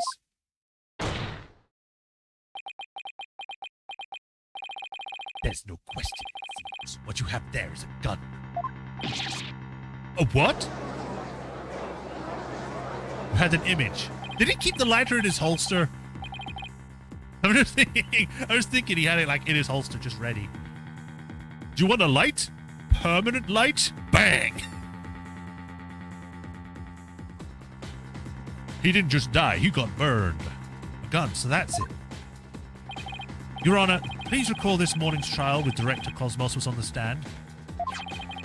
The bullet that hit the oxygen tank was extremely small, maybe a 10 caliber or 10 caliber. This little compact gun probably takes bullets of that caliber.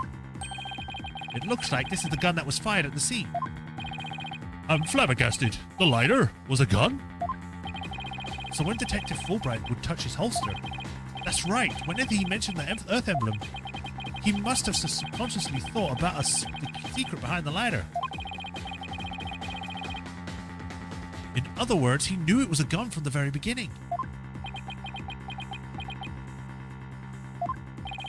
A lighter that transformed into a gun seems like a spy gadget to me. It's not the kind of thing any ordinary person could get their hands on. I mean, they could make it. In fact, I'd say it's strictly in the domain of elite spies. Detective Fulbright, you will explain yourself. Ha ha ha ha! There's nothing for me to explain. I didn't know the lighter could transform. I mean, it was found in the Space Museum and then I brought it in straight. I brought it straight in. That's what I meant to say.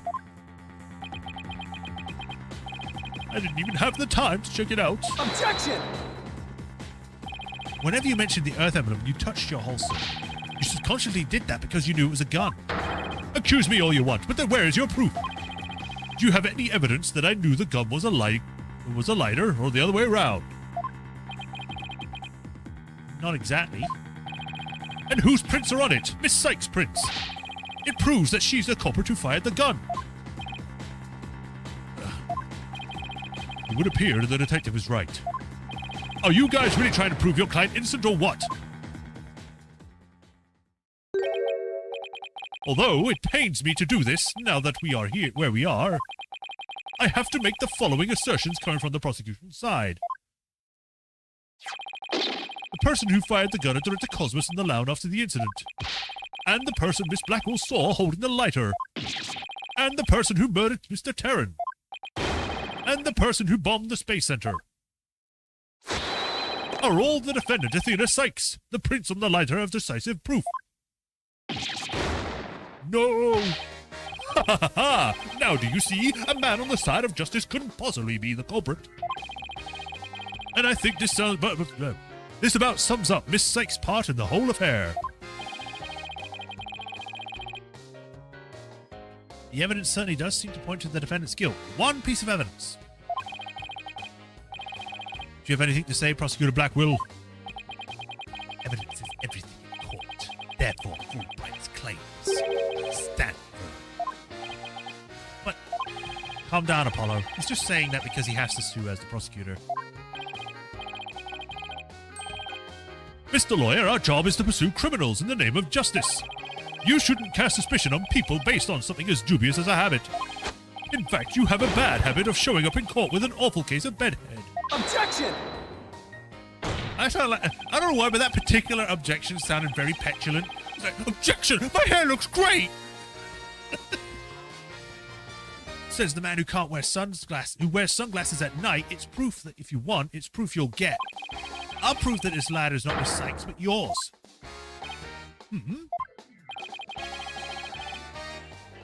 Sounds like you've hit on something, Apollo. It's just that the prints on the ladder are the basis for accusing Athena. I think we should reconsider the credibility of the evidence itself. You mean, you think the ladder might have forged evidence? That's right. It could be all part of Fulbright's bigger plot. What do you mean, it could be forged evidence? It has Earth prints on it. Any other way, it would have to be forged evidence. Otherwise, that makes no sense. Did you do anything out of the ordinary while I was off on my own? I can definitely think of a few things. It is indeed. Look at this. What's this? A lighter. All of the mistakes Majorshepard makes in the dialogue are canon. Oh, great. Yeah, would like to run past some Brisbane Powder Bond Lounge. Oh, yes. Just happen to have compiled the data print for everyone related to this case. You can always make another copy for myself, so it's all yours. Consider it a gift. We assume he's been laying a big trap for us all along. There's got to be something off about this piece of evidence. What's wrong with the ladder as a piece of evidence? Where the prints are. Anything odd about where the prints are? No, I guess if it was fired as a gun, that's about where the prints would be, but there's got to be something off about this piece of evidence. Oh, I don't lose anything? Okay. How are the prints? No, I guess I don't see anything strange about how the prints were left on the ladder. Nothing unusual about the angle of the prints or how they are patchy in places, but there's got to be something off about it. I guess the owner. Are they really Athena's prints? They definitely matched her print data. Oh. But what about the data itself? Detective Fulbright, you were the one who provided us with the ladder and print data. Isn't that correct? Yes? Well, what about it?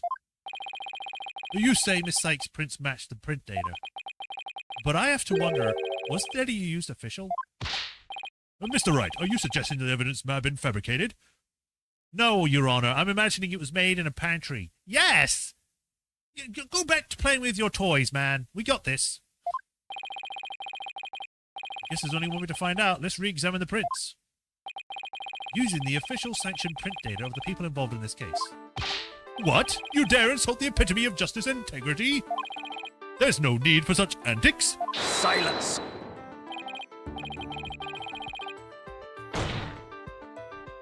Honor, I lend my voice to defense request. You must allow the test to be rerun.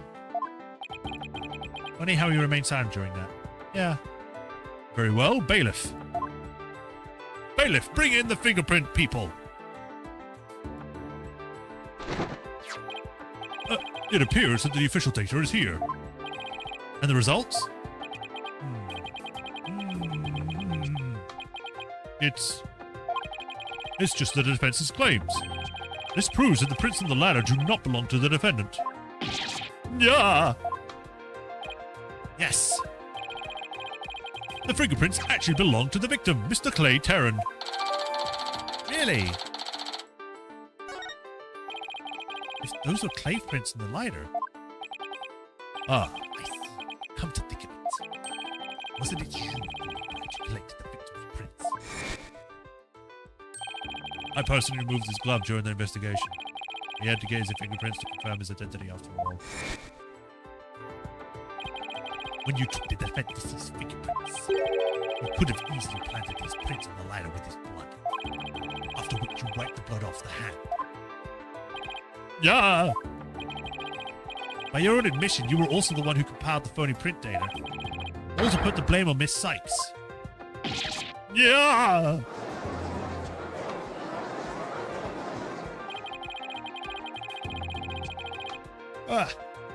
Sorry about that. I was yawning.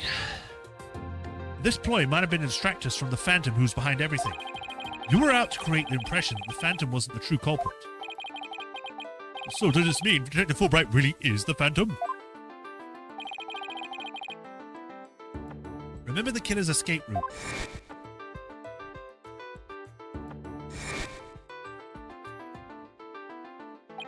No ordinary person would have been fearless enough to attempt it. Nobody but the Phantom, the man with no emotions, could have done it. Yeah! Detective Fulbright, you are the one who could have used that escape route. Yeah! Fulbright, are you really the Phantom? And so help me, I will slice you into tiny slivers when you stand. All right, I'll talk. I confess. I'm not the Phantom. Silence! It's all over now. Be a man and admit it already. But I'm not a spy. I'm an undercover investigator. I've actually been after the Phantom myself. Undercover investigator. I don't know what happened to my voice there. An undercover investigator? What? That sounds less than wholesome to me. Oh, you're calling him under the cover. I was wondering why I had difficulty reading that. A person who hides his identity and secretly investigates in order to uncover information. And that's what you really are, Fulbright. That's right. I was working to track down the Phantom, but sadly...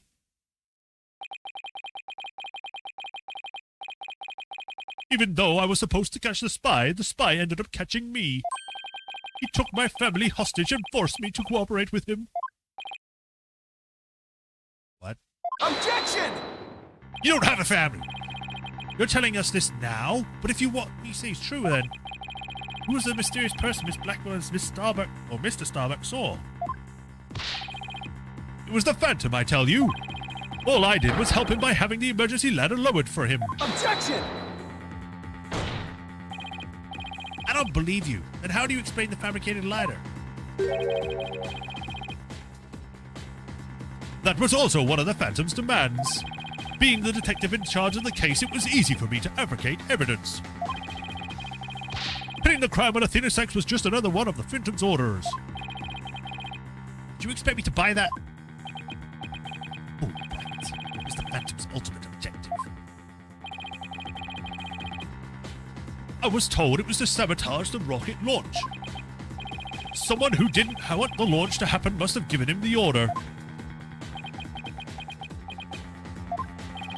Actually, I have to apologize to you too. The Phantom told me to get close to you. He ordered me to get back that psych profile you have on him.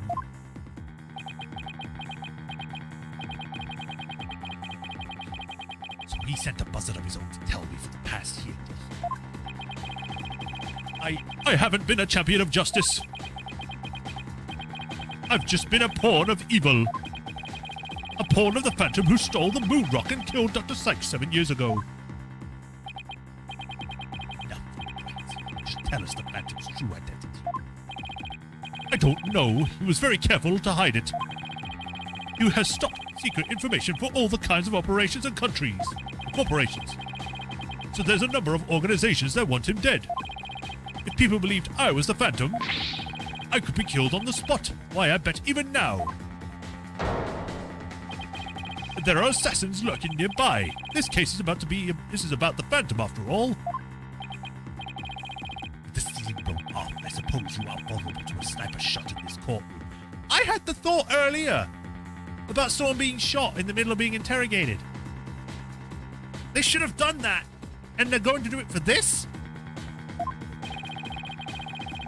Just 2 seconds ago, Fulbright was treating Athena like a criminal. Does he really think he's going to lie his way out of it now? Well, on the surface, everything does seem to make sense. This could be bad, Mr. Wright. We can't find a flaw in his logic. He's right. After we've come all this way, we can't let Fulbright wriggle free now. There! I finally told the truth. Now I hope you see how foolish it was to think I was the Phantom. Suddenly serious face. You're an intelligent man, Prosecutor Blackwell. You believe me, right?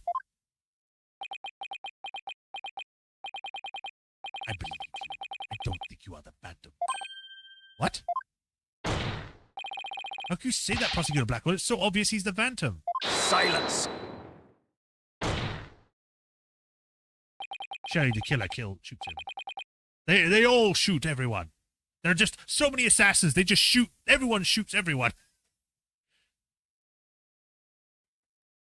Evidence is everything, right, Dono? And you must admit there's no clear evidence for that Fulbright is the Phantom. Ugh. Yes, I do recall there is only solid proof. The only solid proof we've seen up to this point is the fact that Detective Fulbright was fabricated evidence. But what? Phoenix got given fabricated evidence, and he wasn't the one that made it, and he got in more trouble than this Fulbright guy is. What?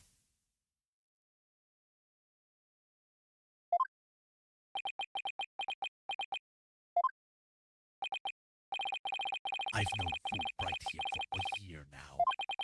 And all this time he's been quite intent on rehabilitating me. I don't believe his efforts were a lie. Prosecutor Blackwell! This fool truly thought he could reform a death row inmate like me. He went so out of his way in his efforts for me, he actually became quite a nuisance, really. Prosecutor Blackwell, you believe me? Please tell me that Prosecutor Blackwell hasn't really been taken in by his big phony. However, even if it was against your will, you still acted as the Phantom's accomplice. You will have to pay the price for that. Throw yourself at my mercy and don't you ever betray me again. Have you got that? Yes! Thank you! Oh, thank you!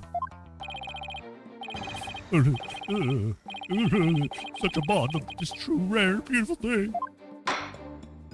In any case, it looks like everything has been resolved. I can now hand down a not guilty verdict with confidence. Very good. I'm very glad to hear it. It's all over. Everything's been cleared up. And Miss Sykes will go free as well. Mr. Wright, we can't end the trial here. If we do, the Phantom, the man who killed Clay, will get away. I know, but... what do I do? I don't have any proof that Detective Fulbright is the Phantom. Is this it? Is he going to get away just like that? Now, if you excuse me, my next investigation awaits. No. You forged evidence. You're fired. Get out of here. And with that, I'm off.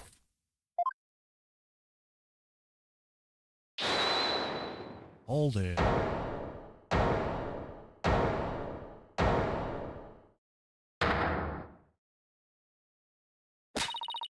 The defense. No, wait.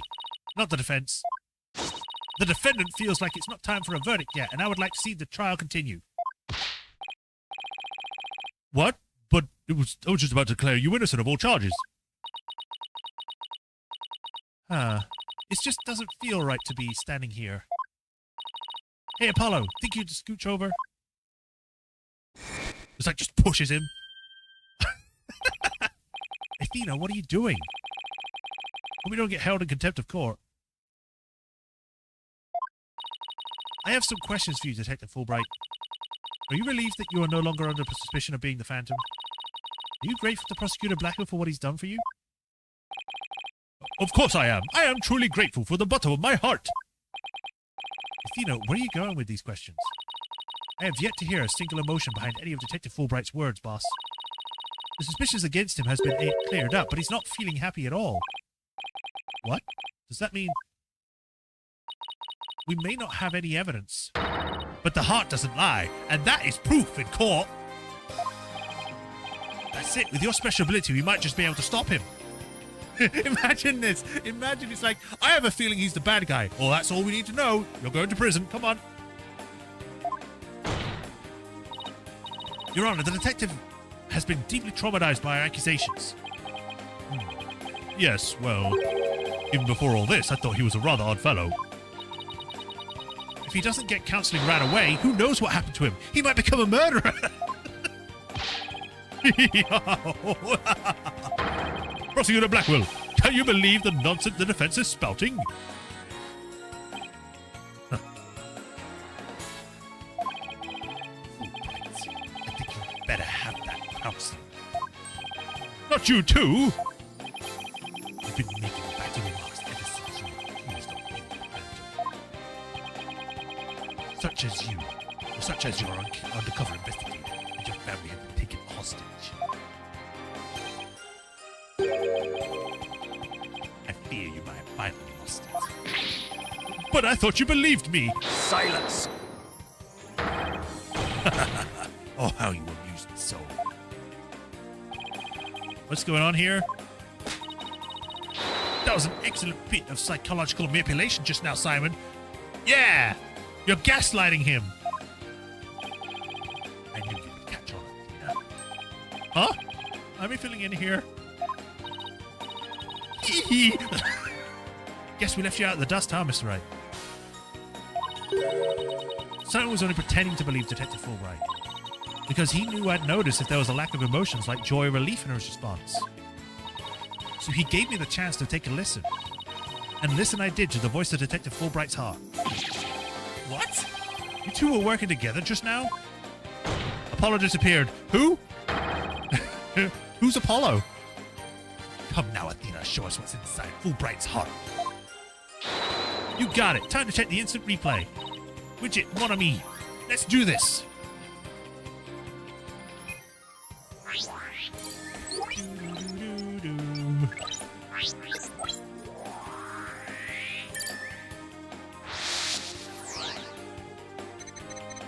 Thank you for believing in me, Prosecutor Blackwell. I'm an undercover investigator, but the Phantom was coercing me. He stole the moon rock. I read and he said that as he stole the moron. And killed Dr. Sykes 7 years ago. I'm a bad, bad person for cooperating with such a man. But he took my family hostage. What else could I do? Even with all this over-the-top expression and gestures, he's registering no emotion at all? It's just like I thought, and right in line with the Phantom psych profile.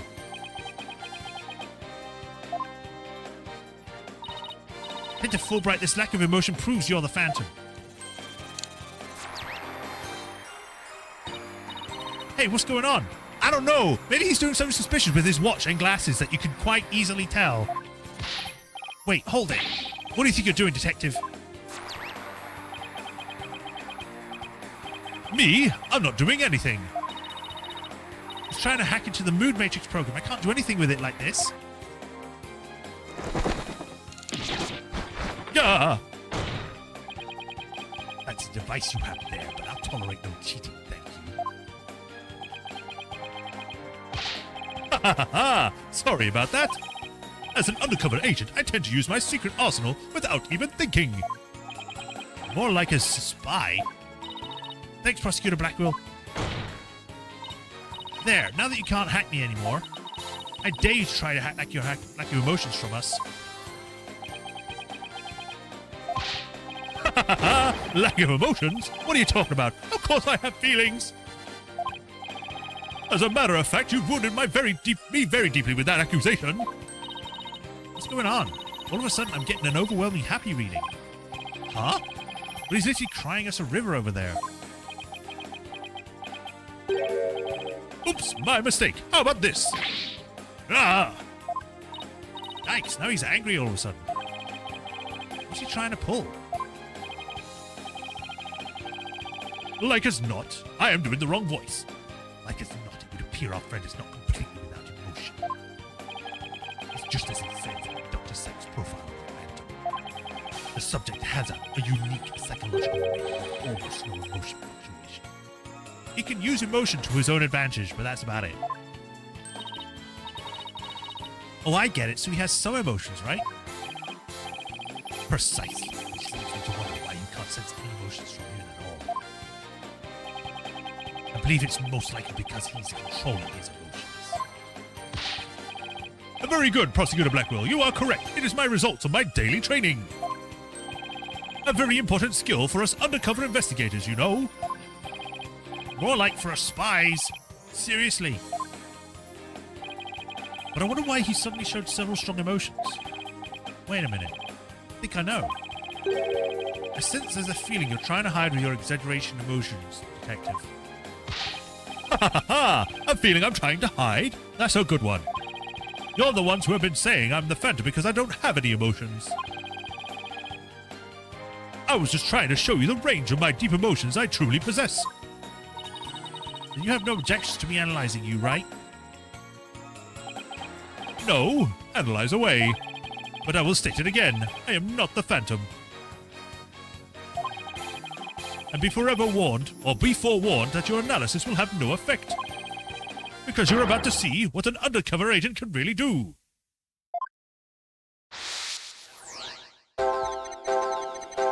Whoa, it's going crazy. Me, the Phantom? No way. I'm so sad, see? I told you I have emotions. How dare you accuse me of being someone who killed over a moon rock? I do regret cooperating with the Phantom, of course. But I'm so glad this whole misunderstanding is cleared up now. Okay.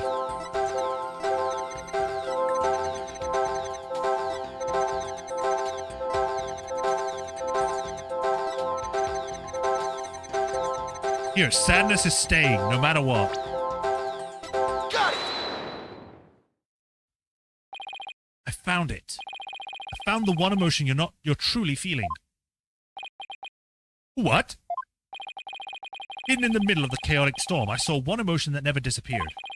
When you talked about the moon rock, you felt a fear that wouldn't fade. Fear, huh?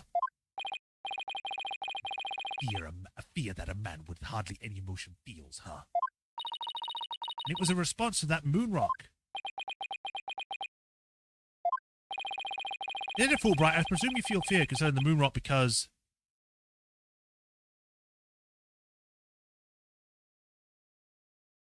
identity will be revealed. You lost it. You failed to steal it. You failed. You tried but failed to steal the moon rock. The state on your career as a spy has left you feeling afraid. The moon rock did indeed disappear from the laboratory. And I hardly think a person who feels so little would fear over a thing like that. Don't everyone jump on the Phoenix hype train all at once now. Didn't the topic of what a spy might fear come up most in the instructions earlier? I just wanted to see what would happen if I did that one.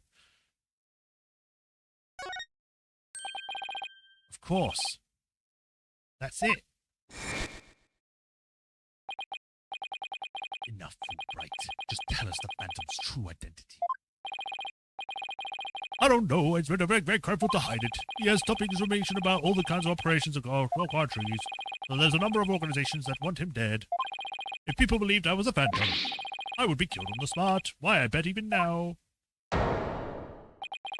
There are assassins lurking nearby. The case is about the Phantom. I said to Fulbright, I think I know why you would feel afraid. You are afraid that the moon rock will be somehow reveal your identity. If his identity were revealed, he would be killed immediately. That's certainly enough to make even the Phantom afraid. Me? Afraid? I don't know what you're talking about. There really is something about the moon rock that could reveal his identity? Apparently so. Wait a minute. Maybe the Phantom didn't so much steal the rock, but more like he had to take it with him. Because there was something on it that will reveal his true identity.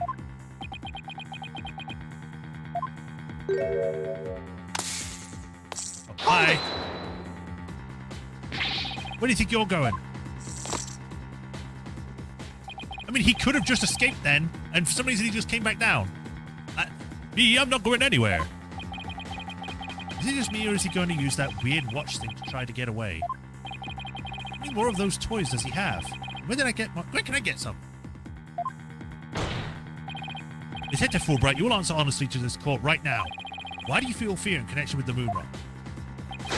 In justice we trust. No emotion, not emotions, Mr. Lawyer. Evidence is everything. I am the Phantom because I'm afraid. Don't make me laugh. What was that just now? But all human beings have hearts and experience emotions. No. That is factually wrong. And as a psychologist, you should know that. You should know about sociopaths, psychopaths, and all those kind of things. They don't have those kind of things. They have to learn to use them.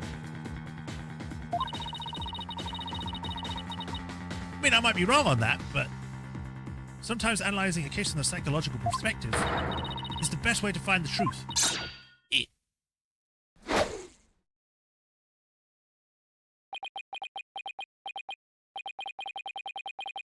It's all just a waste of time. All your efforts or analysis serve no purpose. And now in this dark age of the law, nobody would believe your claim that it's effective. In an era where evidence is fabricated, do you truly expect feelings to be accepted as proof? And where exactly is your proof that I fear the moon rock anyway? Ugh. Well, I admit I don't have any conventional proofs, but I still say the examining a person's heart has its merits. Oh, really? Then why don't you just listen carefully with those special ears of yours? Listen to the voices of the hearts of the people in the gallery. Every time, Sean, every time it's mentioned, you go, screw this dark age of the law.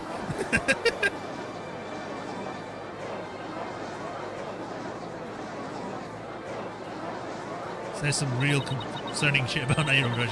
Yeah. All I hear is distrust. As you can see, the people are on my side. Because all they see is a strange little girl using a weird little machine. But it's not like I use analytical psychology to falsely accuse people. Uh-oh, it's got Athena downing herself. Miss Sykes' analytical psychology has breathed new life into the courtroom.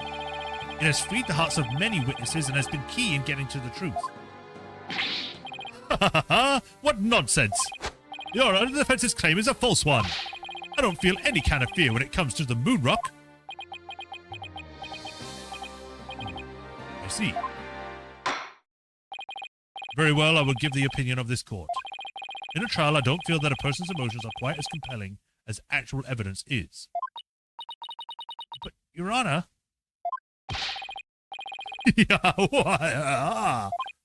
There, you see? Nobody believes you and your trumped-up charges. However, I do believe Miss Sykes analyze... What? Why can't... Analysis can contribute to making the truth clear. Why can't I read? I have seen her do the first hand several times already. Surely you jest. You've been there for them. So does this mean we'll accept my findings in this trial, Your Honor?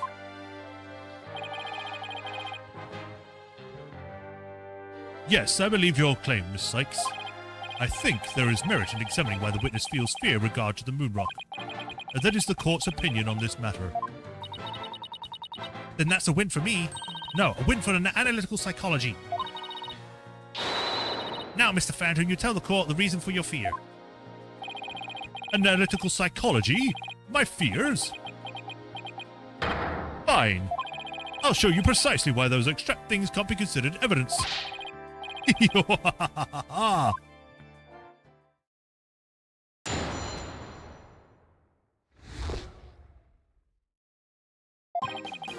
I felt fear when I thought about the moon rock because it reminded me of the Phantom.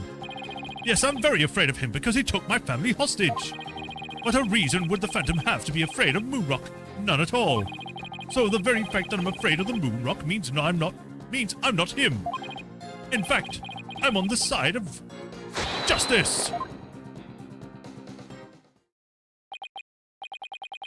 And there you have it. Now do you see why I'm afraid of the moon rock? Sure, you sound convincing enough. But so does any stupid con artist. It's all meaningless in the absence of evidence.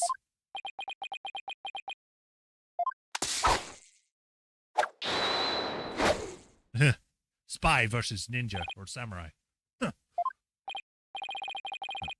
A phantom is like the mist, no flesh, no bones. My sword alone cannot cut it. Right, Dono?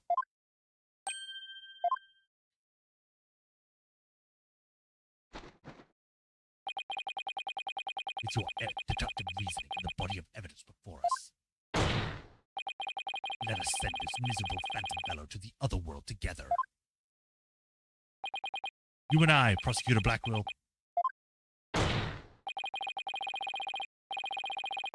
We have a duty to bring the phantom down and restore the people's faith in the courts. By coloring for Athena, I allowed the phantom to escape. And as a prosecutor, I gave birth to the people's mistrust of my murder conviction. I bear part of the responsibility as well. For being suspected of forging evidence and for losing my attorney's badge result. That wasn't your fault! I still hang on that, like, oh no, he presented it, therefore it's his fault. No! How is he supposed to know it's forged? Two of us and the Phantom were there at the beginning of the Dark Age of the Law. It was our birth to cut away the foul spectre we created. All that remains is the righteousness of the cause in the face of the people.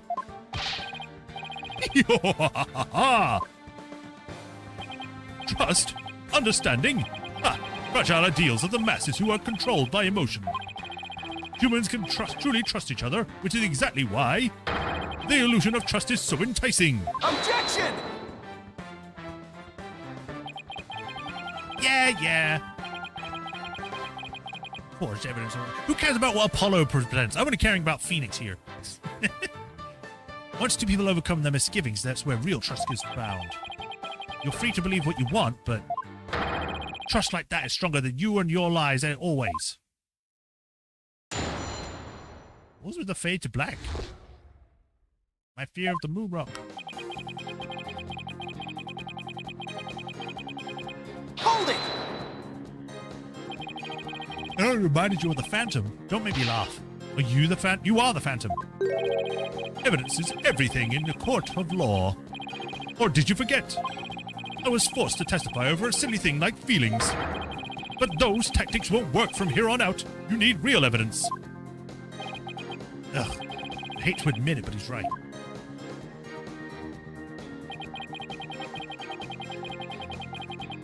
Hold it!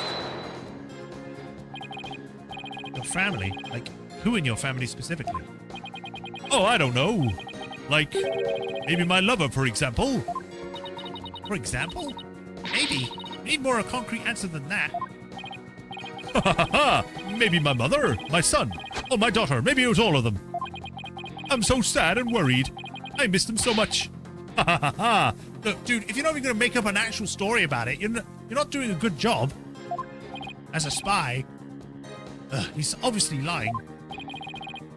Look how upset I am. Is it any wonder I followed the Wit Phantom's orders?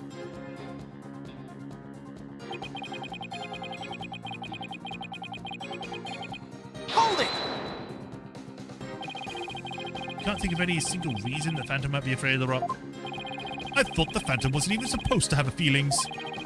How can someone like me with the wealth of emotions be expected to understand the guy?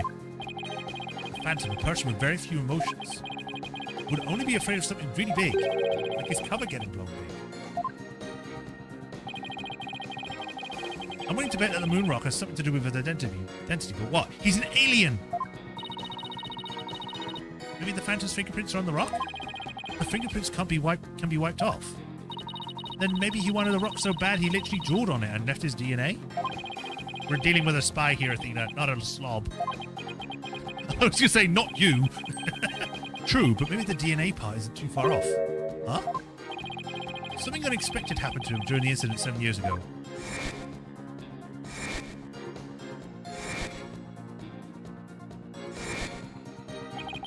I just know I have something that can show where the Phantom is afraid of the moon rock.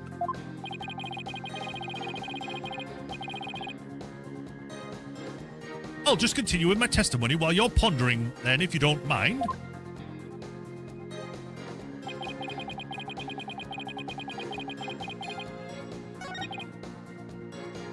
Well, I know why. Because when he got stabbed by Athena, he probably bled. And when he bled over the rock.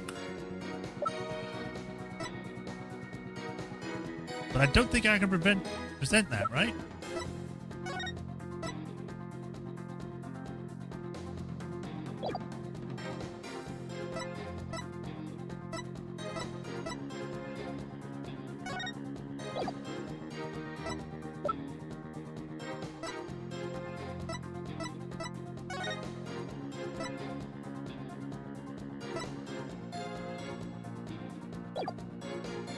Objection! Yeah, I can't present that.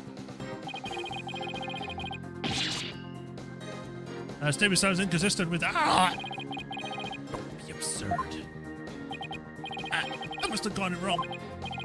Could you at least tell me why you think so? The art of the sword must slash your blood before he draws his weapon. But in your case, you struck down before you even touched your blade. I'll try to draw faster next time. That I'd like to see. In the meantime. Yes, in the meantime, here's a strike against you. Gee, how well they work together. Yeah, I was thinking it was either going to be the bomb or it's going to be, like, something else.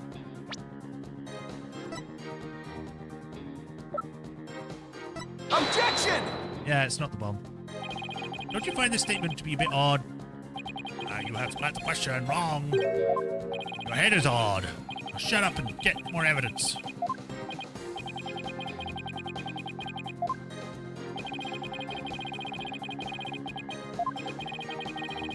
I'm trying to skip this, but it's not letting me.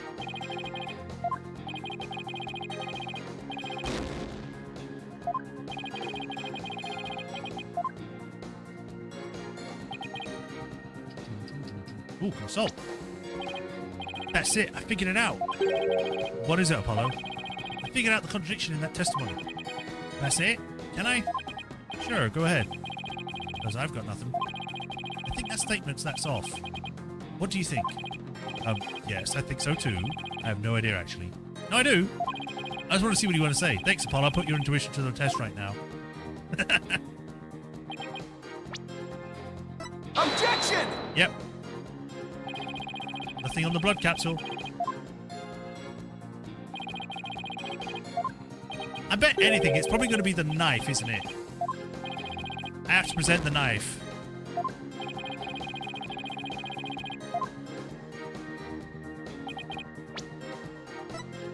Objection! There we go. It was the knife. Detective Fulbright, I assume you know what this is. Of course, that's the knife the Phantom used to kill Clay Terran. That's right, and the exact same type of knife Miss Sykes used 7 years ago when she stabbed the victim's hand, or the Phantom's. Yes, that was discussed earlier, as I recall. Hey, dog, should I first? And I gotta go down. I'm not gonna go close. Gotta try it again. And this time you got him, didn't you? I did. I remember it clearly. And I put it to the back of his hand. Miss Sykes then stated that she remembers the culprit bleeding.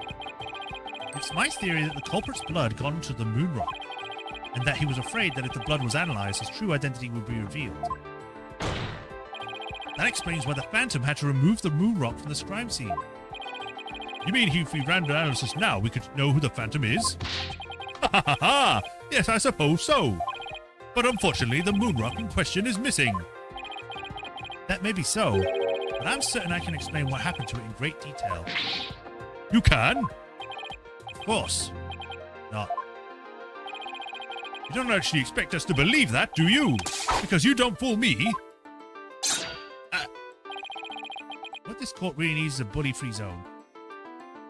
And the fact that he's got spy gadgets, you know, maybe people should be more suspicious of this guy, but whatever. The sharpest sword of the beguiling bluff, its edges without compare. Come now, ready, and show us how it finally cuts. Your Honor, this is an outrage! Oh, I mean, this is an outrage! Ah!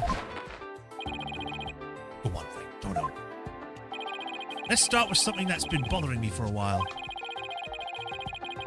Now the culprit supposedly removed the moon rock from the lab. But in his video of him, it's nowhere to be seen. Oh, you're right. But here's something to consider. What if the Phantom hid the moon rock somewhere at the scene of the crime? Good thinking, boss. Security was super tight at the Space Center back then. All that in spite of the old Space Center having very strict security in those days. All the specific passive effects were examined and thoroughly coming or going. You could even smuggle a withered old leaf through the checkpoints. Does that mean that the moon rock is still somewhere in the Space Center? In the name of justice, I proclaim that's impossible! And why's that? The Space Center was searched from top to bottom, and especially the lab, but the moon rock was never found. How could I forget that? Did you always forget that they said that it was put in a capsule and it blew up with the bomb? A sad but true fact, but we still have a grasp on how it was done. The Phantom made the moon rock vanish into the ether. There's no way it just disappeared. Logic and evidence tell us otherwise. The Phantom didn't have the moon rock on him when he left the lab. Yet, a thorough police search didn't turn up anything. And it never turned up in the 7 years after that either.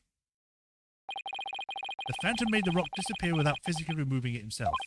But how? There must be a way. Think, Phoenix, think.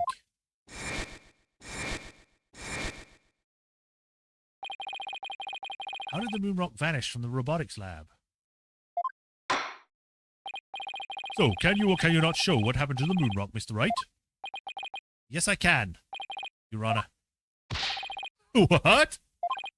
Oops, sorry, I mean... What? In that case, let's have your answer, Mr. Wright. How did the Phantom make the moon rock disappear from the crime scene? Take that! That's the Hope capsule, right? The one with the went up with the Hat 1 rocket. He couldn't carry the rock out, but he couldn't leave it in the center to be found either. So there was only one safe place to stash it. The Hope capsule that was in there in the lab that day. Yes, the team must have loaded it onto the Hope space probe eventually. But if that's what happened, then the moon rock would have been launched up into space with the rocket. Preposterous! It would mean that for these past 7 years, the moon rock was... Exactly! The Phantom got rid of the moon rock in the most cosmic way he knew how.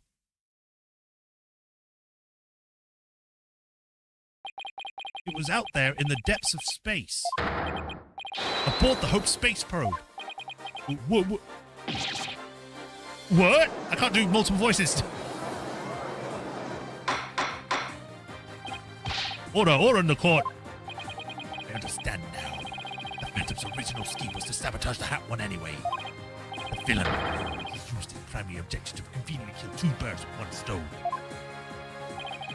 That's right, he planned from the moon rock to be turned into cosmic dust out in space, thereby destroying the one piece of evidence that could reveal his true identity. But Mr. Starbuck and the others foiled the Phantom's plot. The Hope space probe sailed off safely on its mission, returned 7 years later. With the capsule in tow. If we analyze the blood on the moon rock, it should make one thing crystal clear. That you were the Phantom all along, Detective Fulbright. So he killed Clay just so he could get the moon rock back? I believe so. His original assessment may have been just to sabotage the Hat too, but at the same time, he also had to retrieve the evidence of his crimes 7 years ago. That's why he went into the boarding lounge and attacked Clay as he made his escape out of the rocket with the capsule. But in the end, it was all he could do just to escape himself, so he didn't get the capsule. Kite must have done everything he could to stop Fulbright. He probably hung onto that capsule for all his worth until his very last breath. Oh, this is funny. You make me laugh. You really do. Well, he's totally out of whack now. It's game over for you, Detective Fulbright. Defective Fulbright. Why don't you just admit it to all now? There's nothing to admit. I'm Bobby Fulbright, undercover investigator, I tell you. I am not the Phantom. The blood on the rock is just another one of his schemes. A trap. Now, I'm not sure what to think. I suppose that the Phantom is a spy worth his salt. A trap is not out of the question. Objection! But in that case, you could say anything is a trap. That's what makes a trap a trap. I've been framed into taking the blame for the Phantom. Your Honor, I believe further investigation is in order. Silence! Further investigation. More like pitching the skin. But no more. I will bring you to justice myself if I must. Here and now. I guess it's time to show you just what I'm really capable of. Die, Simon Blackwell! Hey, you guys really aren't really...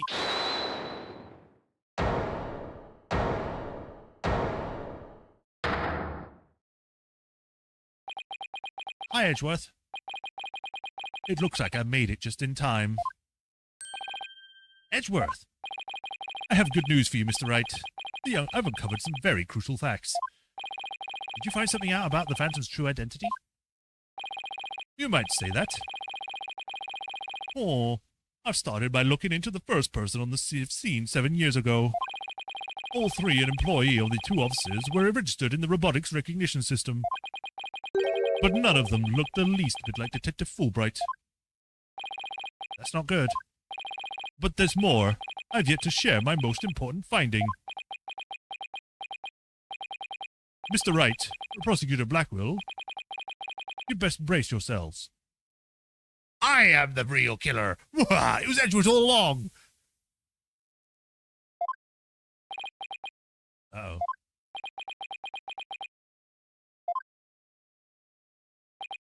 The man you see there before you, Bobby Fulbright, is already long dead. Huh? What's that supposed to mean? I identified the body that was found a year ago. Has now been proven to possess Bobby Fulbright's fingerprints. Then does this mean? Yes, the man here is an imposter, pretending to be Bobby Fulbright. An imposter? Then this man... who in the world is he? Question marks. Enough of your trickery. If you will not reveal yourself to us, then I shall do it for you. Oh. What the... No! His face.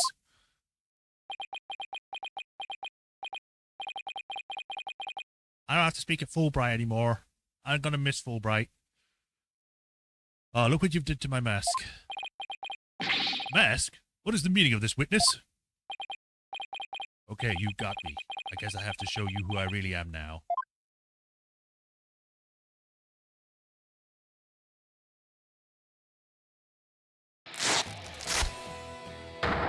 Oh! It's the Robot, it's astronaut. I can't get the right word. Astronaut. Wait, but that's... Hey, Apollo. Yep, it's me, Solomon Starbuck. Mr. Starbuck? That can't be right. You can't really be the Phantom, can you? Silence! Of course not. The real Starbuck was aboard the Hat One, which was set to be destroyed.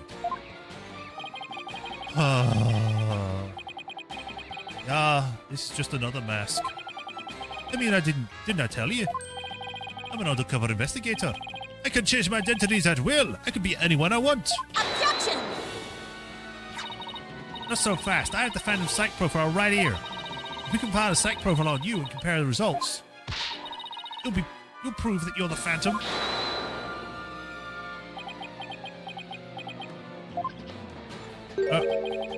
It's time for me to show you the real meaning of the phrase, the end justifies the means. That voice, those words! It's that guy! It's him too! I cannot accept such evidence here, Mr. Smith Sykes. I can't remember the voice I did for this guy. I know it was pompous. Professor Means? Mask? I'll take what I want by any means necessary. Now give me that evidence. Uh-oh. Huh?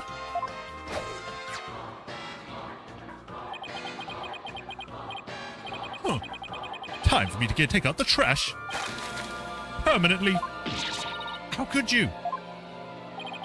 Now do you see how powerful the end justifies the means can be? Silence. How pathetic. You can't even speak without wearing another man's face. Ah, but the life of an undercover agent for you. My face has no real meaning or value to me at all. Perhaps it is really the case that you don't even know who you are anymore. What must you see when you look in the mirror, Mr. Phantom? Not an awful lot, I'd wager. Well, aren't you just the master of psychology, Blackwell?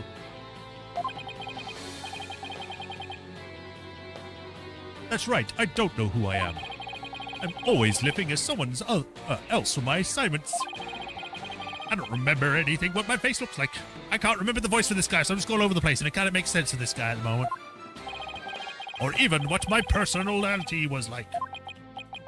My face, memories, personality, beliefs, emotions, and soul. I left them all behind. I have no self. I am no one. I am nothing but an endless abyss. What's with this guy? Is he even still human?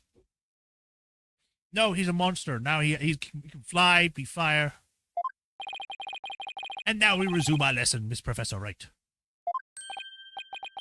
Oh, huh? I believe you made this argument earlier. If you were to analyze the blood on the moon rock, you would prove that I am the Phantom. I believe that was blood on the moon rock in that capsule. Now that we know you aren't Bobby Fulbright, your claims of phantom traps won't work on me anymore. Then why don't you bring the moon rock in? This decisive evidence from the Hope capsule. I think it will do just that. Get ready, because the Hope capsule is about to seal your fate. Fudge! He was in the courtroom bombing some the other day. Capsule was there in the courtroom as evidence and was blown to smithereens. Yes, how could you forget this important detail, Phoenix?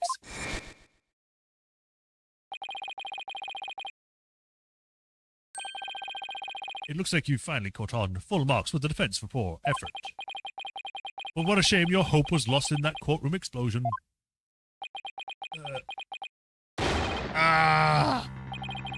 So that's the real reason this courtroom was blown up. It was all for the Phantom to destroy that one piece of evidence. Can't believe it. Have we really reached a dead end after coming all this way? Has only the evidence we have on this guy really been destroyed? No! I literally looked at it a few seconds ago. I dare you to continue to call me the Phantom. As I've said all along, I'm just a nameless undercover agent. Objection! And the defense will continue to assert that you are the Phantom. Furthermore, we have proof. Or at least a prayer. I'm afraid that won't do, Mr. Wright. At least put more weight behind your sweet right, Dodo. I know, I'm trying. There's only one thing that can unmask this menace, the moon rock. But that was blown to bits in the courtroom bombing. And yet, it was really gone without a trace? What if some tiny part, some little fragment still exists? Yes. And you can see the whole moon rock there, too. That strange black and yellow thing on the side of the picture. Well, Mr. Wright, you let's see your proof. What evidence will finally prove the Phantom's identity? Now, when I first played this, I recall that I chose the earring and I was completely wrong about it. I was like, what? But it's made from the moon rock. No. Take that! Is that a bomb that blew up the courtroom? And the moon rock along with it? Are you saying this will reveal the Phantom's identity? Yes, Your Honor. Focus your attention on this photo in the bombing. Specifically right here. Yeah, this black and yellow thing. This is the part that we need. Take that! Please take a look at this newspaper article. This article about the Hut one. Now please note the strange black and yellow rock there on the left. That's the moon rock.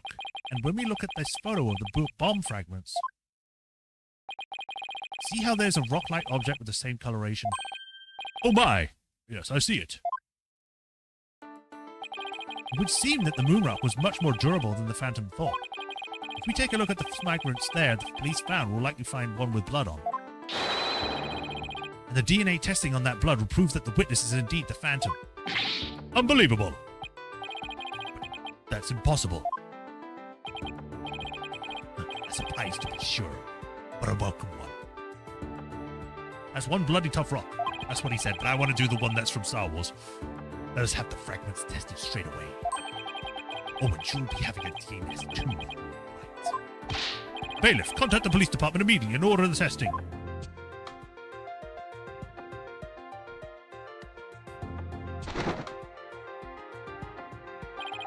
Prosecutor Blackwell, what did the test results? Show. There was a rock fragment that had blood on it that appeared to be several years old. DNA testing revealed. Well, I'm sure you know full well what it revealed. They confirmed it was the witness's blood, didn't they? There's no use trying to talk your way out of this one anymore. Admit it, you're the Phantom. Objection! Huh? Huh? Mr. Wright, did you just raise an objection to yourself? No, I didn't say a word. That was my objection, Apollo. Huh? It was Phoenix all along! I knew it! Why does Sirius Phoenix look so cool? Why? It was pretty good objection, too. Don't you think? It's Don Tigre, yeah! Now he's me? So, did you have an objection or not, Mr. Wright? Huh? Oh, no, not really, Your Honor. No, not you, Mr. Wright. I mean the witness, Mr. Wright. Did this child get any more insane? Mr. Wright, this fragment of rock in the photograph, just like you look, and those just like it.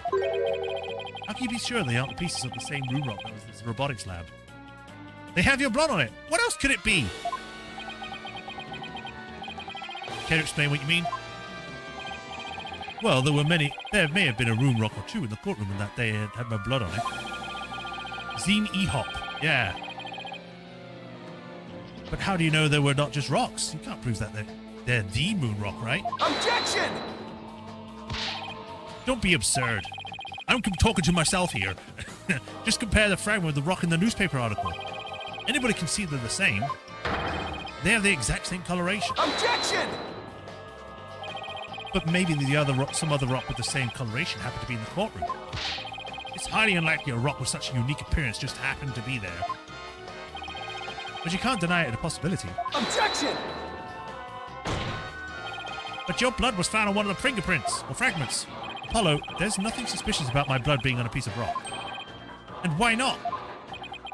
I know it sounds like an excuse, but several years ago I tripped and fell in this very courtroom, and was hurt pretty badly. Maybe that's how my blood found its way onto a piece of rubble. Even he must realize how ridiculous that sounds. And yet, I suppose it's not completely out of the question. Oh, I tripped and fell, but didn't make a report on it, and there's no record of this. But I did. Okay, I can't do anything about that. You're right. What?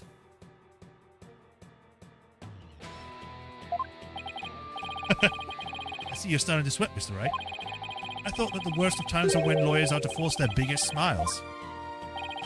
You're the last person I want to hear that from. Well, why don't we get those fragments analyzed? We could ask an expert to verify that they're from the same moon rock in the robotics lab or not. I'm sorry, but I'm afraid that just isn't going to be possible. And why not? In order to prove that the fragments are from what you say they are from, you'd need a sample of the moon rock from 7 years ago to compare it with. But that moon rock doesn't exist anymore, and there's no sample data left either. So you see, short of going back in time, there's no way to prove that any of the fragments are from the moon rock. Oh! No! Naruto music. Yeah. Music. There's really no way to prove it? You finally ready to throw in the towel? Objection! That time it was me, not him.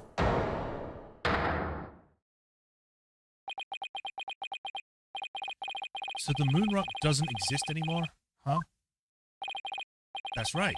It was such a valuable rock too. Shame, really. But it lost us to us forever. He's wrong. He's not completely lost. Or it's not completely lost. There's another piece of it, right here by our side.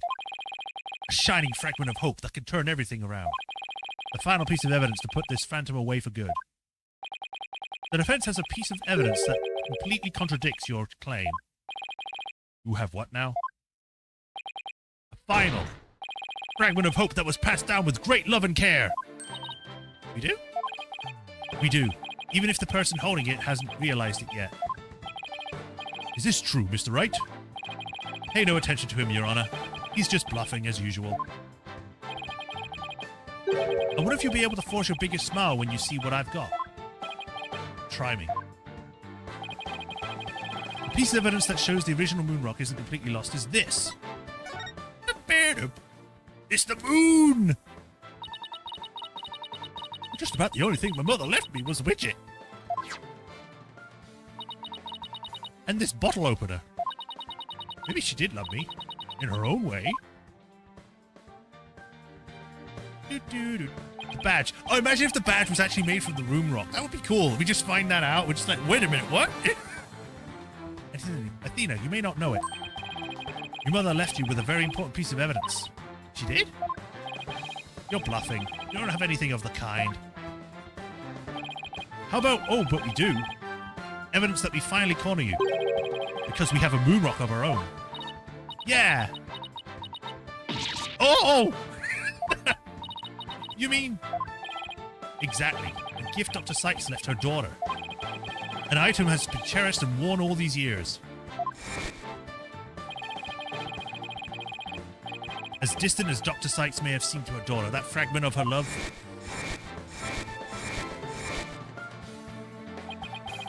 will shake off the darkness of the past and give us all hope for the future. Anime words, yeah! This is the defense's sample of the moon rock. Take that! That's your sample? This earring that Miss Sykes always wears was made from the original moon rock. What? All this time? It was right here all along?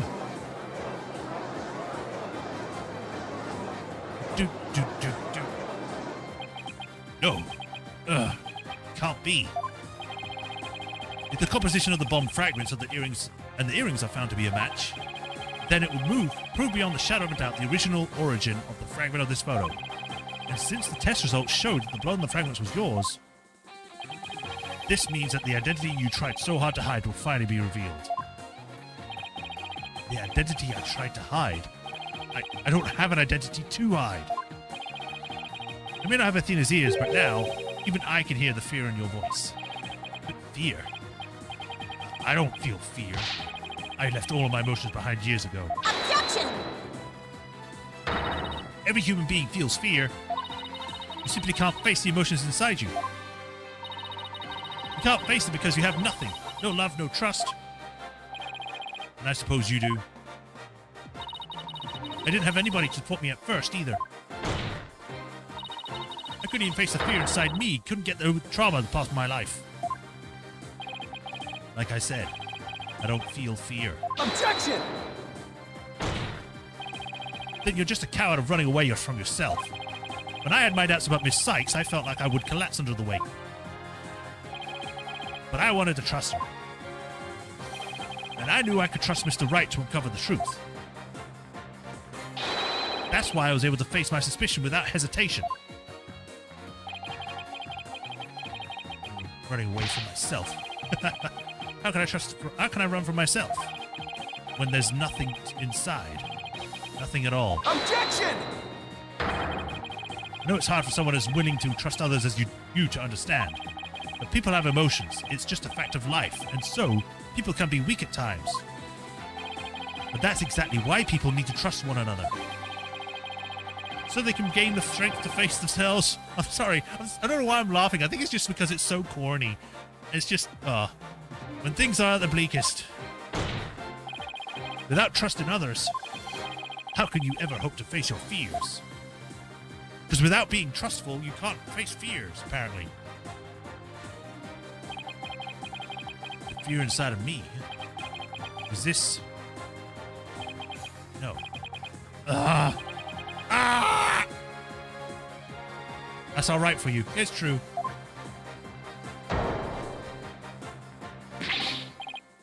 I'm afraid. I'm scared. I feel fear. You can't outrun yourself. Remove that mask and release your emotions. Confront your guilt head on. With your own true face. Superpowers combine!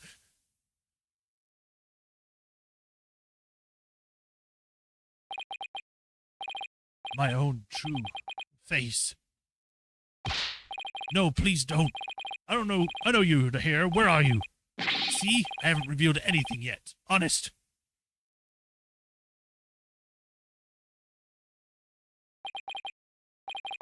My own true face. I don't have on my face. My face.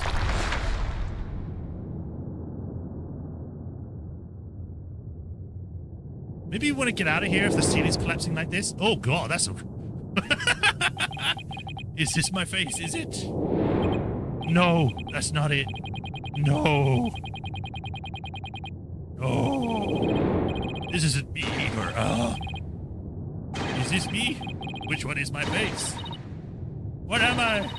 Who am I? Who's that?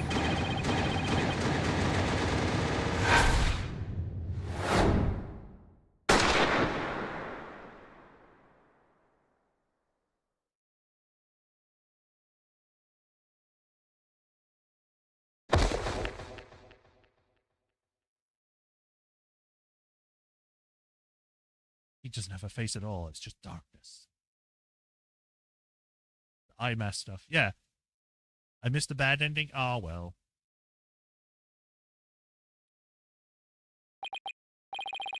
A sniper attack in this very courtroom. I guess this is like sometime after. It chills me to my bones. But the police are doing everything they can to track down the sniper as we speak. Who's the killer? This killer was on the moon. He doesn't need to be too close to take the one shot he needs. Prosecutor Blackwell, how is the Fulbright? I mean, his imposter doing? He's a lucky fellow. The bullet didn't hit any vital organs. Man, it'd be so fitting for him to die in that moment. No one dies when they're on the stand for some reason. It's very annoying. It doesn't matter anyway. He's going to get the death penalty. He appears to be in no danger of dying. Well, that was fortunate for all of us. The analysis of that final piece of evidence Wright Donner submitted is in. The composition of Miss Sykes' earring and the fragments with blood on it match. We can now be certain that it is a fragment of the moon rock in question. The murders and bombings at the space center are both past and present. The bombings of courtroom number 4 and all of his other crimes as numerous as the stars. Under suspicion of all of these things, the spy known as the Phantom has been incarcerated. Random thought, but imagine if the killer is actually Blackwell's father. That'd be cool. The prosecutor's office is now responsible for his well-being. There are still a myriad of things we wish to tell us about after all. Thank you, Prosecutor Blackwell.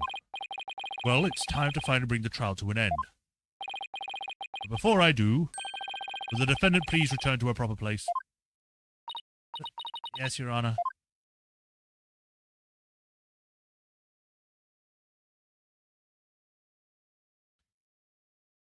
Yeah. Now then, this court finds the defendant, Athena Sykes.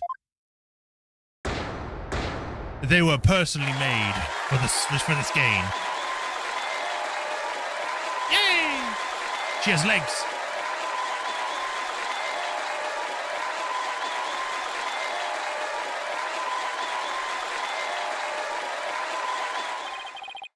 Court is adjourned.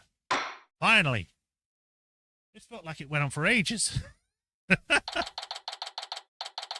December 20th, 9:12 p.m. This courtroom, defendant, lobby, 5. Oh yeah, Paul, hi. Congratulations, Mr. Nick. Thank you, Pearls. Thank you for being here for Athena. It's the least I could do. But Athena was great, wasn't she? She was so strong throughout the whole trial. Daddy, I'm so glad to see you. Trucy, are you alright? Are you hurt? I'm fine, Daddy. I just played magic tricks to make everyone feel safe. Oh my god! Oh my god! I was right! That was just a complete magic, like a thing I made up. It actually was a thing she did.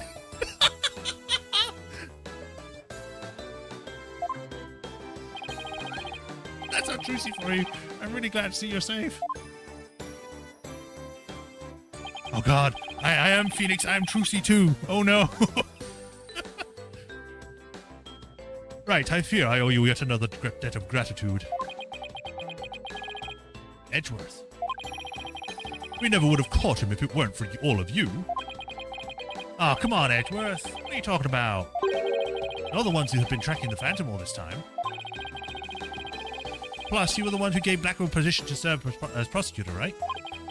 Yes, well, we knew the Phantom was somewhere nearby. The police and I were trying to find him, but we never did manage to do so until this trial. Well, we never would have won this trial without you. It was your help as chief prosecutor that was the key to its successful conclusion. Besides, it was you who saw to it that I got my attorney's badge back, wasn't it? So, you figured it out, did you? Oh, whoops. Yeah, getting my license back just went a little bit too smoothly, you know? It should have been much harder after the evidence forging scandal. Well, I owed you a few favors. I mean, I did save your life multiple times. You can at least do me this one thing. Hey, Edgeworth, think we can finally bring the Dark Age of the Law to an end?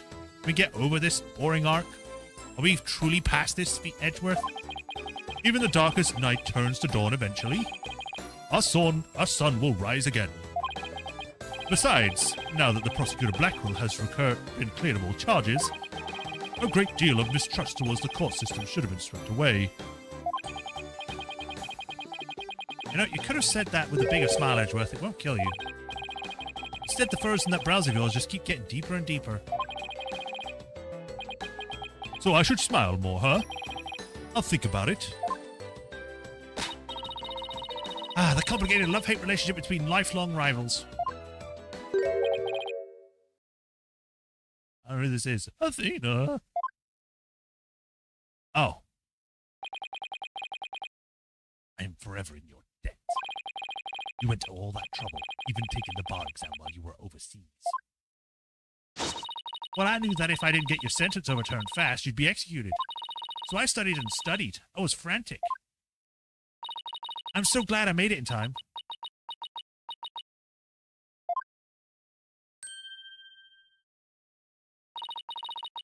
Just barely. I still made it. Gotta go, Athena. It's good to see you finally get your tears out. Stupid game! Stop making my emotions!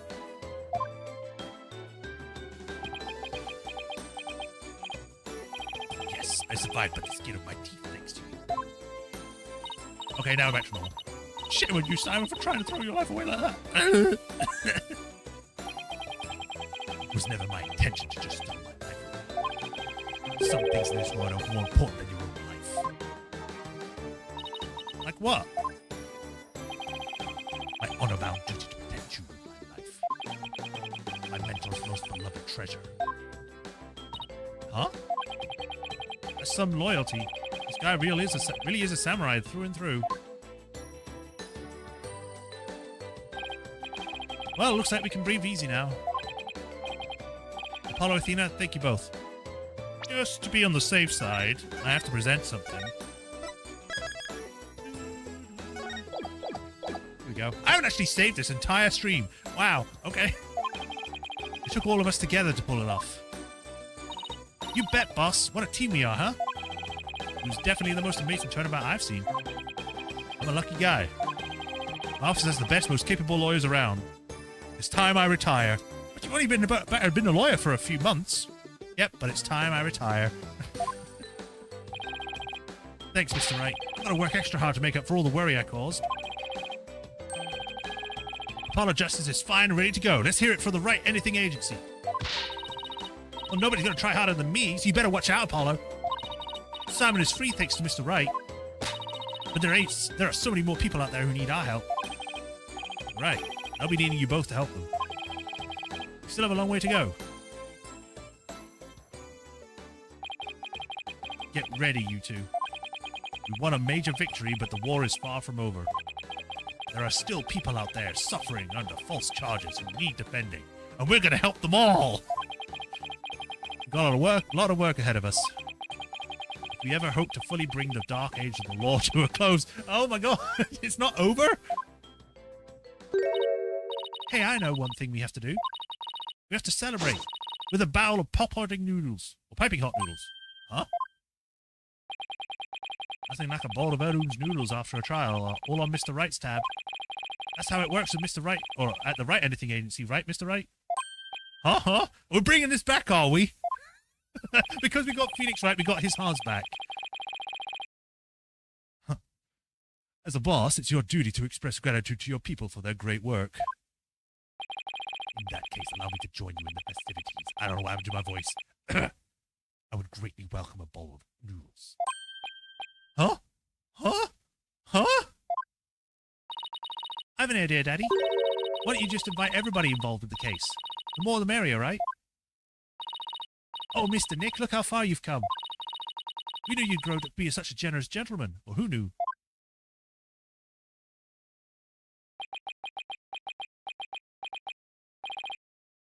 Guys, under these circumstances, there's only one thing I can say.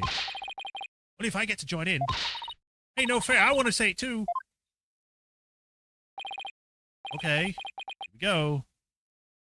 Objection! Yeah!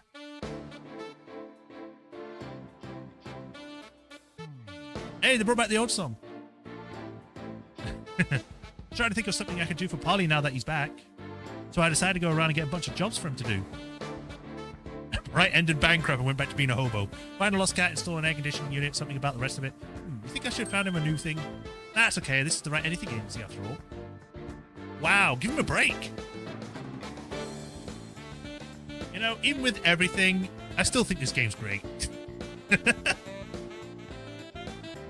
better study as much as I can if I want to be a judge someday. My grandma says eat lots of peppers and they'll ignite your passion. Oh, but I should figure out what to grow.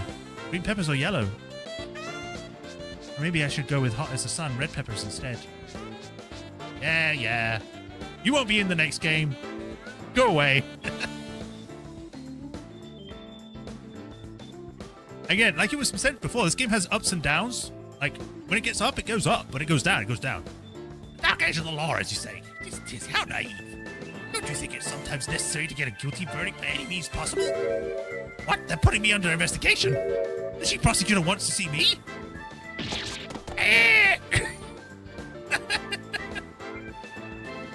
I hope he never shows up again.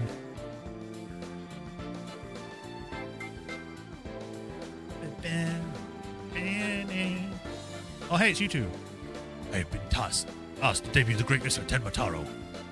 I forgot your voice. He's scheduled to go up with the Amazing Ninetales, though. What to do? I'd like to finish with myself. Why don't you ask Mr. Demon Lawyer to be the Amazing Ninetales too? For the second? That's not a bad idea. I bet he'd be all for it. So while we meet as foes, my little friend.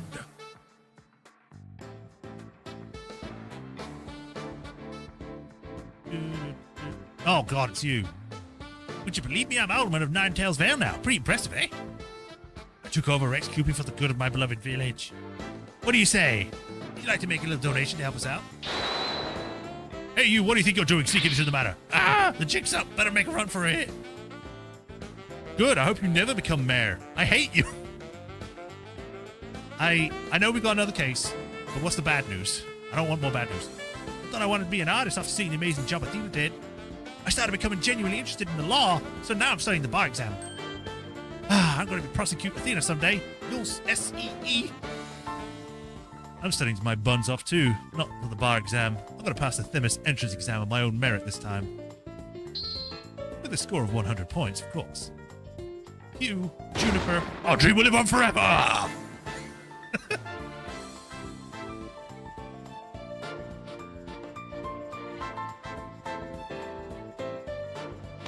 have some really sweet boxes for all three of them, but they won't wear them. Is it because I want to be a legal journalist instead of a lawyer or a judge? But anyway, thanks to the trial, the school newspaper future is as bright as can be. Now, let's see what fresh blood have to say in the new school paper. I don't have to cry so hard at graduation rehearsal her cardboard box got soggy. Every game has some form of pain. Ugh. No. Oh, hey! The one only night reunion concert. I still remember that evening with passion. President of the student council sang like no high school student I ever heard. When she judged on her own court someday, I'd love to have a jam session with her. That'd be the coolest trial ever, yeah? You can already hear it now. I miss you, Gavin. Come back. Gave this place a good cleaning from top to bottom, but it's already a mess again. I guess the only thing I can do now is clean up the attitudes of the people in this office. With Mystic Maya due to come here once her training is over, it simply must be done. She starts like kicking one's butt. It's like, you will clean!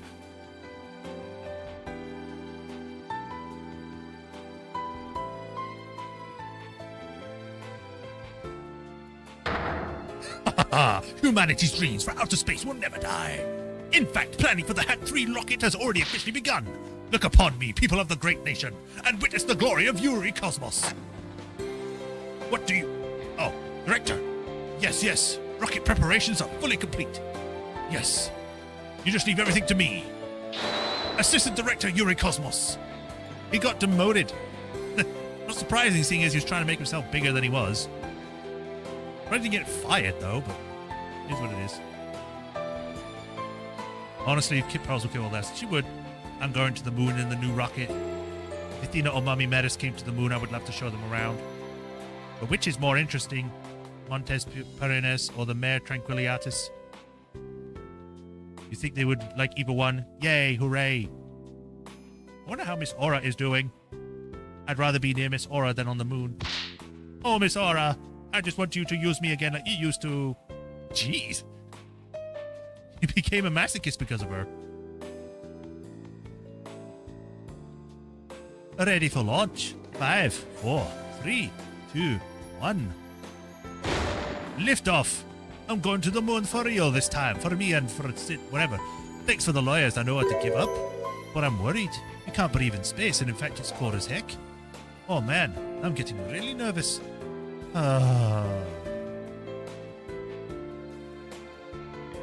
Hong Kong was rewired.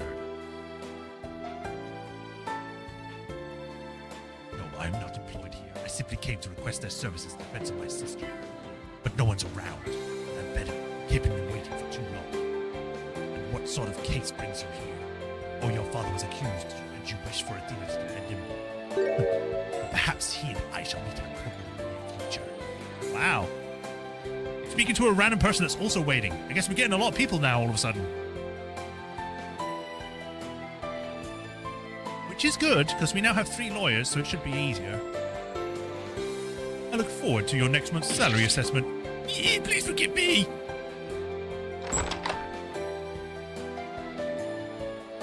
Blackwell's acquittal has brought all manner of ills in the prosecutor's office to light.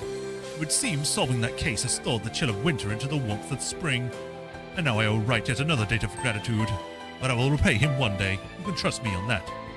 I really want to see Francisca. She's older. God! I just had that thought. I hope she comes back. I want to see her again.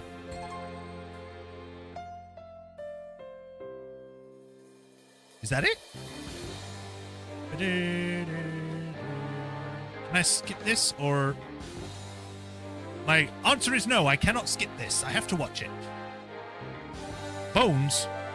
Bones? What? What do you mean bones?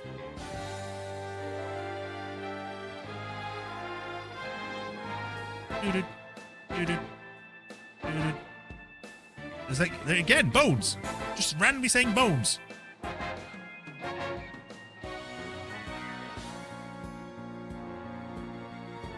Okay, so yeah, this game, it's great.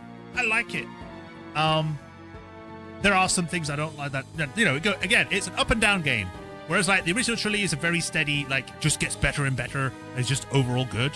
Apollo Justice is the one that's like, it's got a middling sort of experience and there's dips and everything. This is definitely a more wild curve in what's good and what's bad. I do think this is better than Apollo Justice. That may be a bit, you know, wrong for some people, but I do think this is better than Apollo Justice. And don't get me wrong, there are good things in Apollo Justice, you know, like Gavin. It's just that the main character is not interesting at all, and he's not even a main character of his own game. He's not even a main character of this game. It's better than I remembered. Yeah. I don't know if that's just because I'm doing like voices and stuff, or if it's just they improved like the writing or something. But yeah, I'd definitely give this like a...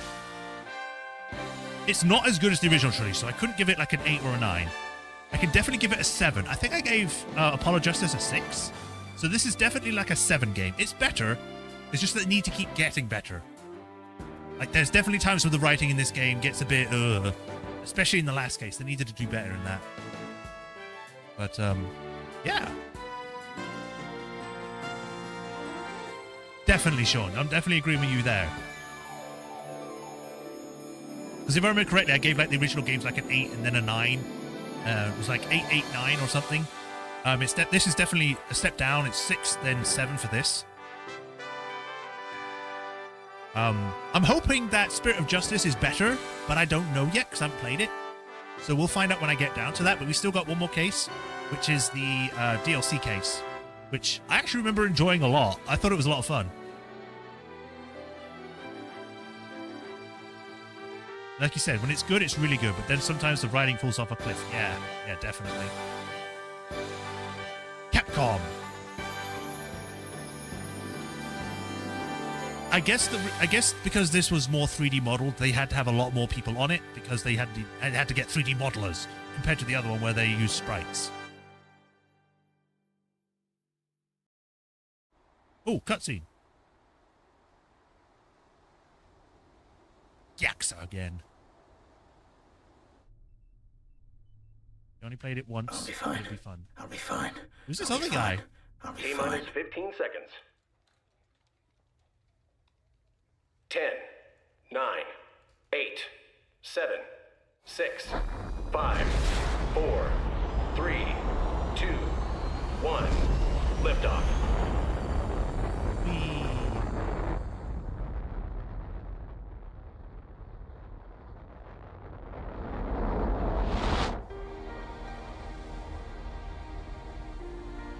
You're standing too close to the launch area. Ah! He's swept away by the steam.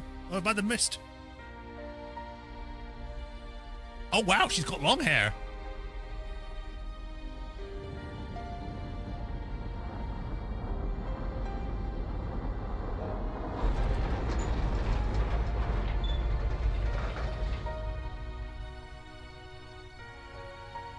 Mr. Starbuck! You'll be fine! Just believe in yourself! The moon's closer than you think! He's in the middle of being launched into space, guys. Give him a chance.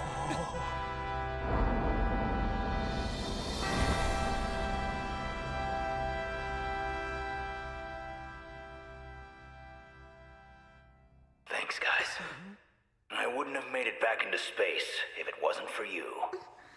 Oh, yeah!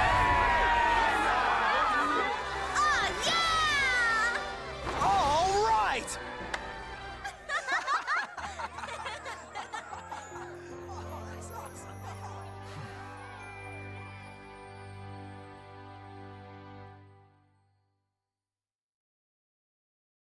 Obviously, I mean, yeah, obviously her hair is long because she has it in those ponytail thingies, but still, I didn't think they would put her down in the cutscene.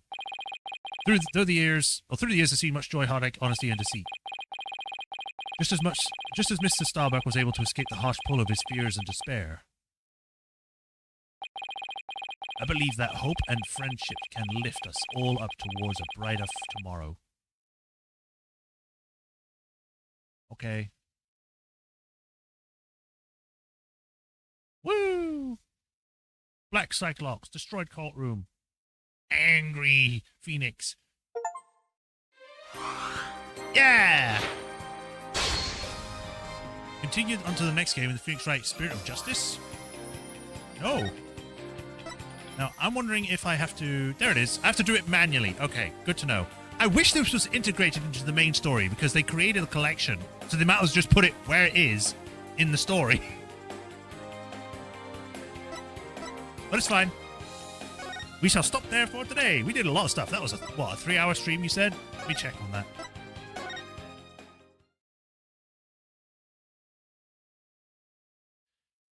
Whew. I didn't realize it was 3 hours. No wonder my throat's like, ugh.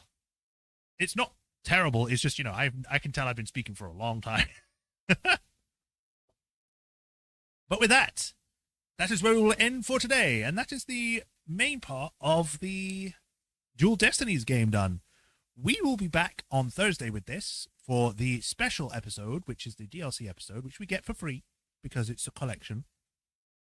And we get to see what that was like.